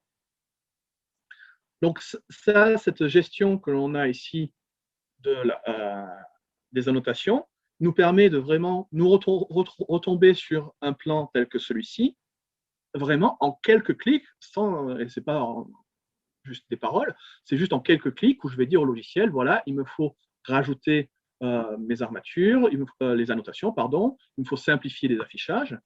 Et si jamais je supprime des objets, je peux toujours demander au logiciel de réactualiser, de dire est-ce qu'il y a des barres qui ne sont pas annotées, ou bien d'afficher des informations supplémentaires, où se finit une barre. On se rappelle tout à l'heure, je vous ai dit qu'il y avait 2 barres qui étaient ici sur la poutre, sauf que comme on est dans Revit, on ne les voit pas forcément sur une vue longitudinale, on a une visualisation qui est un peu plus... non, pardon, ce n'était pas ce plan-là, c'était le plan... Excusez-moi. Où est-ce qu'elle est? Ici. Donc on le voit très légèrement qu'il y a 2 barres l'une sur l'autre, mais parce qu'on est sur une représentation vraiment physique, ce n'est pas forcément clair, eh bien je peux demander par exemple au logiciel de me faire un petit symbole en me disant voilà, la barre numéro 3 s'arrête ici, et encore une fois, vous avez plusieurs choix de symboles que vous pouvez avoir, plutôt avoir une petite flèche qui se met ici, ou bien un affichage, est-ce qu'il s'agit du lit supérieur, est-ce qu'il s'agit du lit inférieur, tout ça, on va pouvoir donc le gérer sur nos vues, donc on l'a vu en plan, sur les vues longitudinales, et bien sûr, sur nos coupes, où là encore, je vais pouvoir dire au logiciel, vas-y, annote-moi tout ça. Donc je vais dire, je rentre dans la vue, pardon. Bon. Annoter tout. Et encore une fois, ici, le logiciel va se charger pour moi donc, de rajouter toutes ces informations d'armature, ces annotations que je peux bien sûr déplacer, que je peux changer leur orientation, qu'elles soient plutôt verticales, pour avoir le symbole plutôt à droite, etc. Donc tout ça, bien sûr, je peux le gérer comme je le souhaite. Il n'y a pas de problème. Ce qui va être aussi intéressant, c'est ce que je voulais vous montrer, c'était ici. Rappelez-vous, je vous ai dit tout à l'heure, on était en train de regarder une poutre et une dalle. Pour le contexte, c'était donc la retombée de la poutre qui fait une retombée dans la dalle. Eh bien, parce que ici, par exemple, j'ai géré aussi mes armatures par plan, eh bien, je peux dire, je visualise des armatures ici, mais c'est la barre numéro 3 du plan RS2. Donc, encore une fois, c'est de pouvoir dire au logiciel, on va avoir des informations qui nous permettent de comprendre un peu mieux donc qu'est-ce que l'on a dans notre modèle. C'est vraiment de gérer. Et encore une fois, tout ça se gère correctement, est une base de données. C'est-à-dire ces étriers que je sélectionne ici dans une vue en 2, en coupe, correspondent donc à ceux qui sont positionnés ici avec un espacement de 200, en réalité de 19,45. Si je leur donne un espacement de 25 cm, l'ensemble des informations dans les annotations va être mis à jour, que ce soit sur la vue longitudinale de la poutre, je vois l'actualisation du nombre de barres, l'actualisation de l'espacement, mais c'est la même chose ici sur mon affichage qui est là. Et tous ces affichages-là, encore une fois, c'est des paramètres que vous allez choisir. Vous allez dire au début au logiciel, quand tu utilises tu rencontres tel type de barre, il faut que tu utilises tel type d'annotation.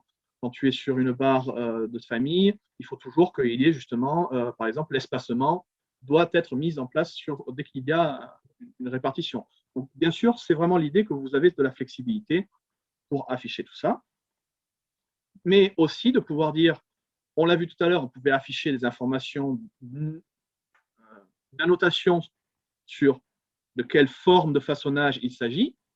Eh bien, c'est de pouvoir aussi vraiment mettre la vraie forme de façonnage de cet élément-là. Donc, par exemple, ici, pour ce cadre, je peux demander au logiciel de vraiment me dire, pardon, je l'ai mal mentionné,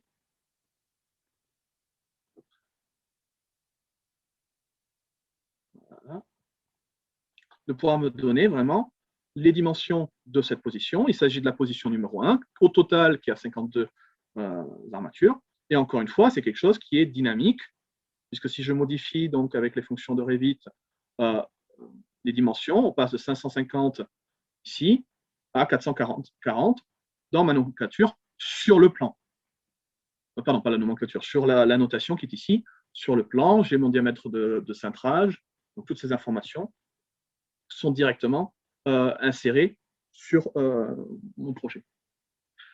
Et ça, c'est la même chose que l'on va pouvoir faire. On a beaucoup parlé au niveau de barres, que ce soit des barres pliées ou barres droites. Mais ce qui va aussi être intéressant, c'est de pouvoir travailler avec tout ce qui est des treillis soudés. Des treillis soudés. Donc là aussi, même si je prends désormais un autre projet dans lequel j'ai positionné des treillis soudés, juste un instant que j'accède au plan correspondant.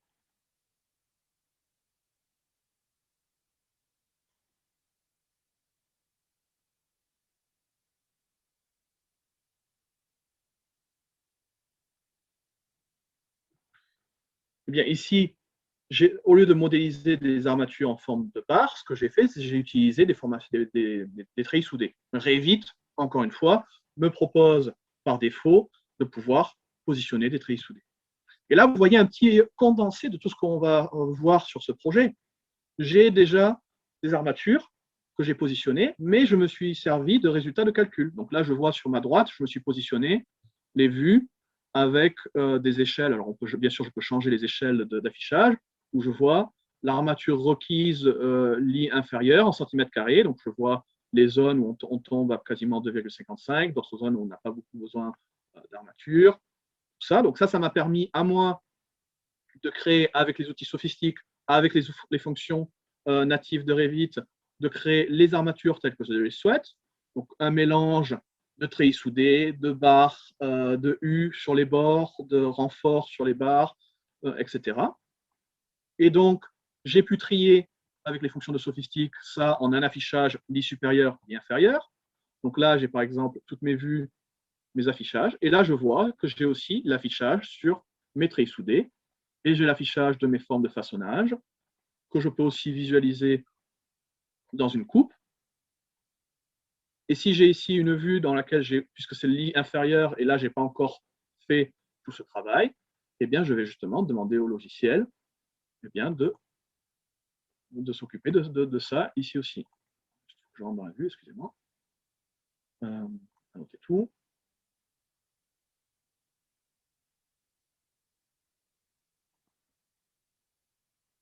Voilà, juste quelques secondes, le temps que le logiciel se charge de ce travail pour moi.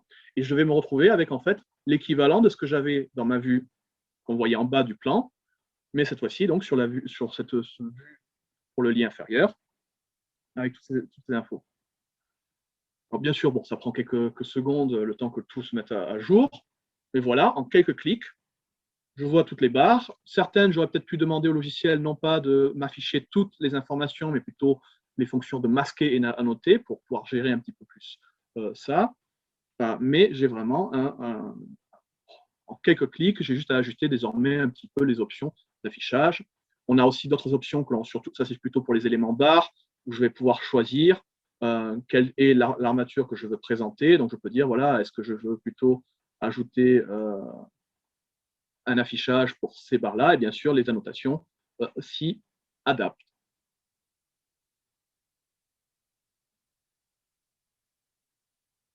OK.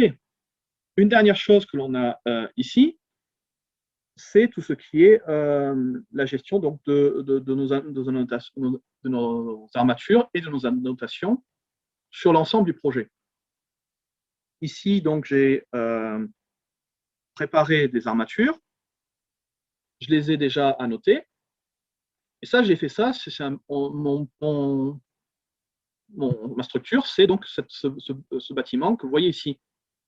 Et donc, en réalité, j'ai 3 dalles qu'il va falloir que je ferraille avec, et elles sont exactement les mêmes. Il va falloir que je les ferraille à nouveau et que je fasse tout ce processus. C'est-à-dire, pour le moment, j'ai uniquement mes armatures dans le niveau 3, il faut que je les envoie dans le niveau 1 et le niveau 2. Là encore, je vais pouvoir… attendez juste le menu de… Hop. Je vais pouvoir donc copier, utiliser les fonctions de sophistique pour optimiser mon travail. Et plutôt, ce que je vais faire, c'est que je vais copier les armatures. Donc, je vais dire au logiciel, je vais les copier du niveau 3 vers le niveau 2. Mais quand je fais ça, le logiciel sait que j'ai déjà fait des plans, j'ai déjà mis des annotations. Donc le logiciel me propose de dire, OK, on va copier toutes les armatures que tu as créées dans le niveau 3, dans le niveau 2, mais je te propose aussi de de faire une copie des annotations et tout ça. Je vais cliquer sur OK. Donc là encore, ça va prendre quelques secondes, le temps que le logiciel lise toutes ces informations et tout ça. Imaginez là, maximum 1 minute en comparaison aux heures que l'on aurait eu à faire pour simplement referrailler la dalle du niveau de deuxième étage, rajouter les annotations. Donc c'est là où Sophistic vraiment arrive en tant que complément à Revit pour accélérer ce temps de travail, ce temps de préparation pour nos dalles. Je lui donne quelques secondes encore avant de passer à la suite.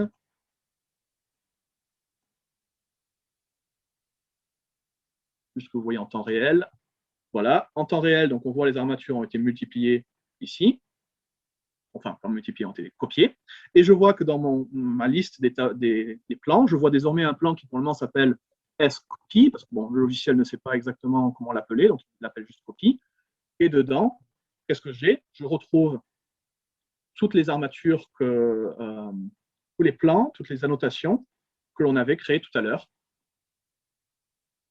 Vous voyez, alors, tout le reste n'est pas inclus parce que ce n'était pas des annotations, ce n'était pas des plans d'armature, mais pour le reste, tout ça a été copié. Donc, j'ai bien le S3 copie et le S3 original que j'avais utilisé pour ma modélisation. Donc voilà, Sophistic nous a aidé à créer nos plans. Donc, on a vraiment désormais, aujourd'hui, maintenant, un plan d'armature. Il nous manque encore une chose, c'est de pouvoir générer cette information de manière à la communiquer. On a le plan, certes, mais on a besoin d'autres informations. Et je vais donc laisser la main à Noureddine sur la partie nomenclature très rapidement. Merci beaucoup Xavier. Alors rapidement, pour vous montrer comment on peut faire de la nomenclature sur Revit, bon, c'est le mot technique qui est utilisé sur Revit pour dire maîtrise.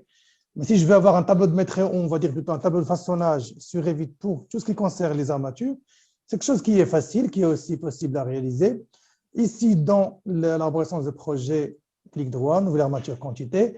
Et c'est quelque chose qu'on a déjà vu dans le webinaire précédent, où on a vu un peu en détail, où on peut afficher les tableaux de maîtrise d'armature. Donc là, par exemple, je vais chercher armature à béton, pas armature surfacique, parce que là, ça va m'afficher l'objet armature surfacique et ça ne va pas inclure les armatures des poutres et des éléments linéaires. Ensuite, je peux choisir les champs que je veux afficher. Par exemple, là, numéro de la barre, donc je commence par le N, numéro d'armature, je prends par exemple quantité, ou nombre plutôt. Alors, nombre, c'est ici, le diamètre, donc vous voyez qu'ils sont classés en ordre alphabétique, diamètre de la barre, longueur de la barre, je vais retrouver longueur de la barre, et je peux même afficher image de la forme, on va voir après à quoi ça sert. Et là, je vais commencer à afficher les longueurs de chaque segment. Bon, là, il me propose d'afficher plusieurs.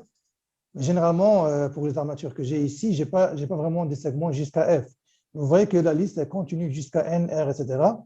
Une fois que j'ai choisi toutes ces informations, je clique sur OK et Revit va me créer un tableau de nomenclature pour chaque numéro d'armature. Voici leur nombre, voici le diamètre, la longueur.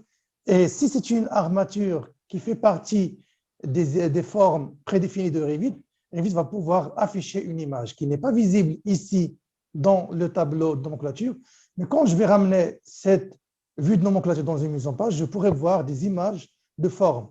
Donc, vous voyez ici, en fait, c'est des noms.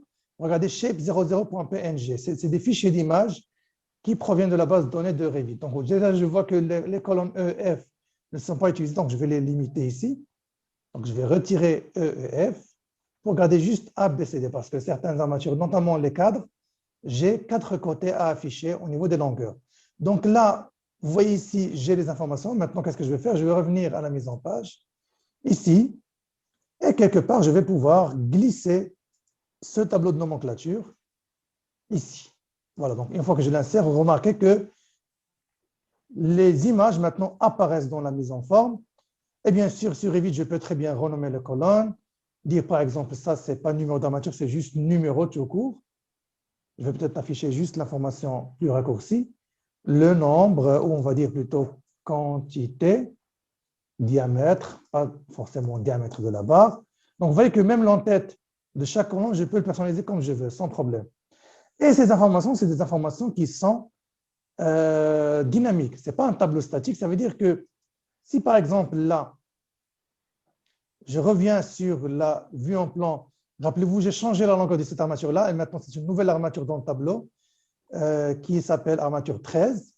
C'est celle-là. Donc, numéro d'armature 13, parce qu'en fait, elle a une longueur différente du reste. Maintenant, si je la remets à la même longueur que les autres armatures que j'avais avant, elle va reprendre le numéro d'avant, qui est numéro d'armature 2. Maintenant, elle va être similaire aux autres armatures. Et donc là, le tableau va se mettre à jour, et on va voir que le numéro 13 a disparu du tableau ici.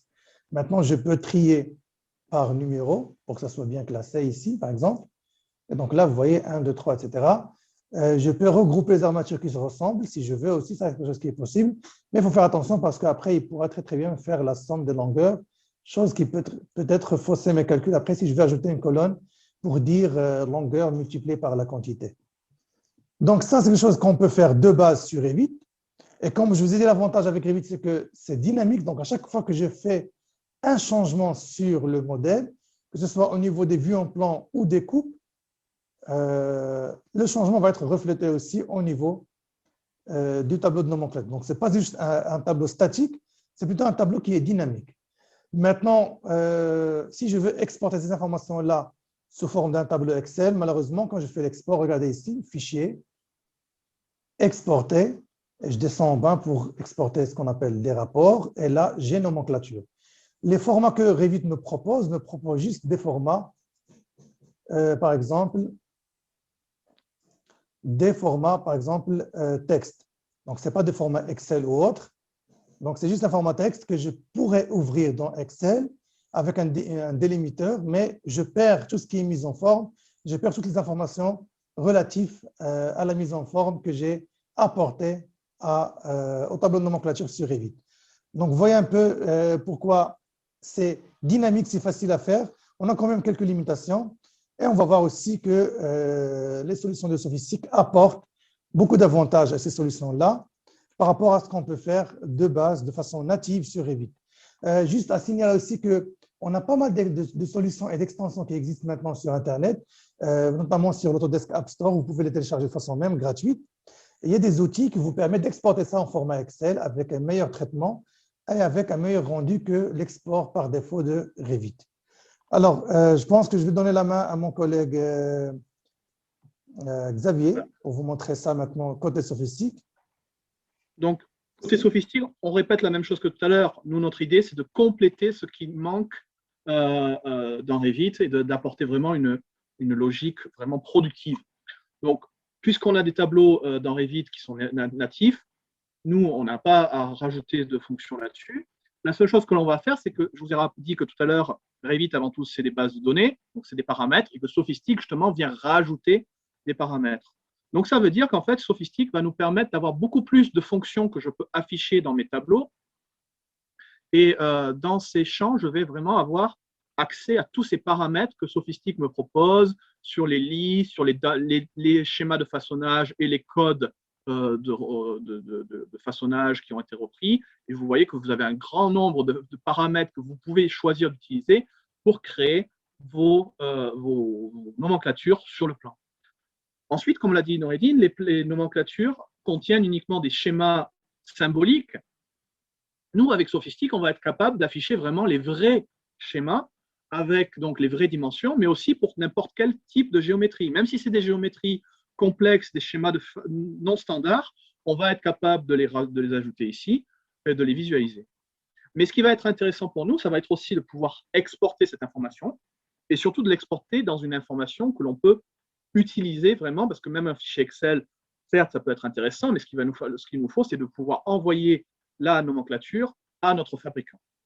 Eh bien, je vais avoir la possibilité avec Sophistic de créer des nomenclatures, et cette nomenclature qui va donc pouvoir être créée dans un fichier, en fait, un fichier Word. Donc là, le temps que ça s'ouvre, voilà. Et donc, pour mon plan, je me retrouve ici avec un fichier Word qui me contient toutes les informations sur les nomenclatures, avec vraiment les dimensions, les tableaux. J'ai aussi mes schémas de découpe de treillis soudés. Et ce qui est intéressant, c'est que ce sont des fichiers Word, donc bien sûr, vous pouvez paramétrer, formater, pour qu'il y ait votre logo et vos informations, mais vous pouvez aussi choisir quelles sont les informations. Est-ce que je veux avoir les poids? Qu'est-ce que je dois faire dedans? Tout ça, ce sont des informations que vous pouvez changer. C'est documenté dans le logiciel. Et ça va être d'autant plus intéressant si je reviens à cette histoire de révision. Quand je fais une révision et que je fais des nomenclatures, ma question, c'est qu'est-ce que je mets dans la nomenclature? Est-ce que je mets la nomenclature sur tout ce qui est désormais dans le projet, tout ce qui était avant la révision, ou bien tout ce qui a été fait pendant la révision? Et donc, pour ça, Sophistic va me poser la question, justement, va me dire, attention, il y a eu des révisions, lesquelles tu veux prendre en compte?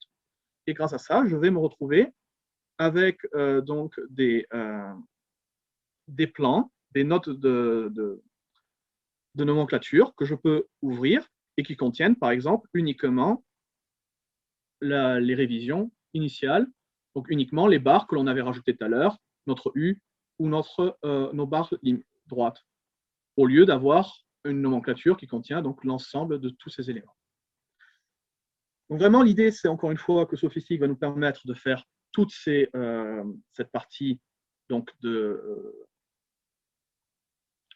création des nomenclatures, soit en complétant ce que l'on peut faire sur plan avec Revit, soit en mettant des documents que l'on peut mettre de manière externe avec toutes ces informations et qui comportent donc les révisions. Mais aussi, c'est de pouvoir dire que l'on va aller aussi un peu plus loin, puisqu'on va aller jusque faire aussi un export vers les machines de pliage. Donc, vous pouvez, si vous utilisez ou l'entreprise avec laquelle vous travaillez utilise des machines automatisées, vous pouvez simplement sortir les informations de la base de données vers le format machine. C'est Sophistic qui propose cette option ici, l'export pour production. Ou bien, je peux aussi documenter des informations. Parfois, il s'agit de pouvoir juste donner des infos et de pouvoir les partager avec quelqu'un. Et ce qui peut être intéressant, c'est de donner un document tel qu'un PDF. Donc là-dessus, les gens n'ont pas besoin d'installer quoi que ce soit. Donc là, vous voyez par exemple un de nos flyers. Mais de mettre dans ce flyer, dans ce document PDF, un objet qui est un objet 3D. Ça, c'est natif, hein, les PDF peuvent le faire. Les gens ne le savent pas, mais ça existe.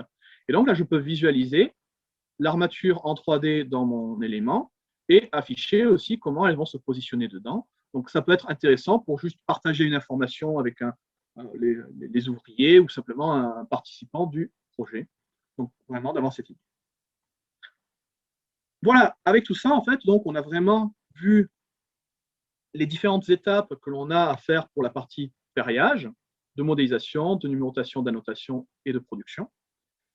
Et vraiment de voir qu'en fait, avec Revit et Sophistic, on peut vraiment créer notre modèle d'armature 3D, mais aussi avoir vraiment les documents 2D pour avoir un plan que l'on va donc fournir pour la production qui correspond à nos besoins de chantier, qui correspond à notre besoin de projet. Donc, ce n'est pas juste de la 3D, c'est du BIM, mais aussi c'est de la production. Voilà, Noureddine, j'ai fini sur ma partie. Peut-être que tu veux le mot de la fin et peut-être qu'on passe à travers les questions-réponses. On a pris un peu de retard. Merci beaucoup, Xavier. Voilà, je pense que notre webinaire touche à sa fin. On essaie de couvrir le maximum possible pour vous montrer les fonctionnalités et à chaque fois comparer à ce qu'on peut faire classiquement sur Revit. Alors, j'espère que ça a été très instructif pour vous. Alors maintenant, pour passer aux questions-réponses. Bon, déjà pas mal de questions, on y a répondu tout à l'heure, notamment par exemple la question des versions éducation. Je pense que Xavier y a répondu pour dire qu'il y a des licences étudiants qui sont disponibles pour les études sophistiques sous condition de justificatif d'inscription à un établissement universitaire. Et je pense que ça s'applique aussi au niveau des enseignants, n'est-ce pas, Xavier? Tout à fait, tout à fait. Je viens de juste répondre là-dedans dans le chat. Et aussi, il y a une question qui a été posée au début concernant la possibilité d'intégrer ces modules sur les nouvelles versions de Revit. Honnêtement, Autodesk a développé le moteur de modélisation qui est Revit lui-même et a laissé la main à ses partenaires, Sophistic et autres solutions qui existent dans le marché, pour pouvoir développer des extensions plus puissantes que ce que peut faire Revit de façon native. Alors, ça m'étonnerait que Autodesk puisse intégrer ces solutions-là de façon native dans les nouvelles versions de Revit, puisque c'est des solutions qui demandent plus de détails. Si par exemple on parle, si par exemple on veut voir par analogie le même exemple pour tout ce qui est métier électricité, Revit permet de faire de la modélisation de base au niveau de l'électricité, mais tout ce qui est calcul électrique, bilan de puissance, etc., c'est quelque chose qui est géré par d'autres logiciels externes à Revit, mais qui sont connectés à Revit. Donc, vous voyez un peu comment Autodesk essaie de positionner sa solution Revit comme une solution centrale pour pouvoir tout faire de façon basique. Mais si vous avez besoin de plus de développement pour ces métiers-là, il est plutôt recommandé de passer vers des solutions plus adaptées, plus spécialisées, développées par des experts du métier. Et c'est quelque chose qui est très important. Sofistic a une grande expérience au niveau des calculs de structure, notamment avec la solution des calculs aux éléments finis, qui est vraiment, on va dire, la solution centrale. Et autour de cette solution-là, l'équipe Sofistic a pu développer des plugins pour suivre, par exemple, tout ce qui est tendance BIM, tout ce qui est nouveaux outils disponibles sur Revit, notamment ce qu'on vous a présenté aujourd'hui. Alors, est-ce que vous avez d'autres questions? Vous pouvez les poser dans la partie chat ou dans la partie questions-réponses. Alors, pour l'enregistrement de ce webinaire, ça va être publié sur notre page LinkedIn et notre page Facebook. Et aussi, vous allez recevoir un email à la fin qui vous guidera, qui contiendra un lien vers l'enregistrement qui sera publié sur notre chaîne YouTube. Bien sûr, si vous ne l'avez pas déjà fait auparavant, je vous recommande de vous abonner à nos pages LinkedIn, Facebook et aussi sur YouTube. Et bien sûr, si vous avez d'autres questions dans le futur, je vous invite à les poser, à nous les envoyer à travers notre adresse email que j'ai souvent publiée sur le chat qui est technical@ideatech.com.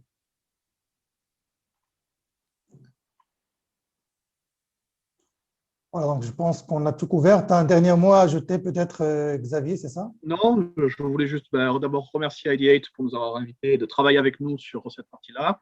Je vous invite à les contacter pour toutes les demandes, que ce soit pour la formation, pour les licences. Et juste, il y a un point que j'ai oublié de mentionner, je le mentionne très vite. Je vous ai dit que, donc, bien sûr, nous faisons des outils pour le calcul, pour l'armature, et que l'armature, on a parlé surtout dans le cadre plutôt bâtiment, mais qu'il existe donc, je l'ai mentionné, des solutions pour les ponts, le génie civil, et je n'ai pas parlé de la partie précontrainte, mais on a aussi quelques fonctionnalités qui permettent de faire de la précontrainte dans Revit, juste pour que vous le sachiez. En effet, merci beaucoup. C'est vrai que Sofistic se spécialise plutôt dans tout ce qui est ouvrage d'art. C'est vraiment, si je puis dire, le leader aujourd'hui dans le marché pour tout ce qui est ouvrage d'art. On va peut-être entretenir très prochainement d'autres webinaires qui vont traiter cette partie-là. C'est pour ça qu'on vous invite à vous abonner et à rester à l'écoute sur différentes chaînes de réseaux sociaux. Ok, je pense que tout le monde a pu poser vos questions. Si d'autres questions vous reviennent à l'esprit après, vous pouvez nous envoyer des emails et on peut y répondre sans aucun problème. Sinon, je tiens à remercier toute l'équipe, Xavier, Christian aussi, aux autres membres de l'équipe qui ne sont pas apparents aujourd'hui, mais qui ont aussi contribué à la préparation de ce webinaire-là. Et on vous donne rendez-vous très, très prochainement pour d'autres webinaires instructifs comme celui-là. Merci encore une fois, merci à tous. Merci pour votre présence, merci pour votre attention. Et bonne fin de journée à tous.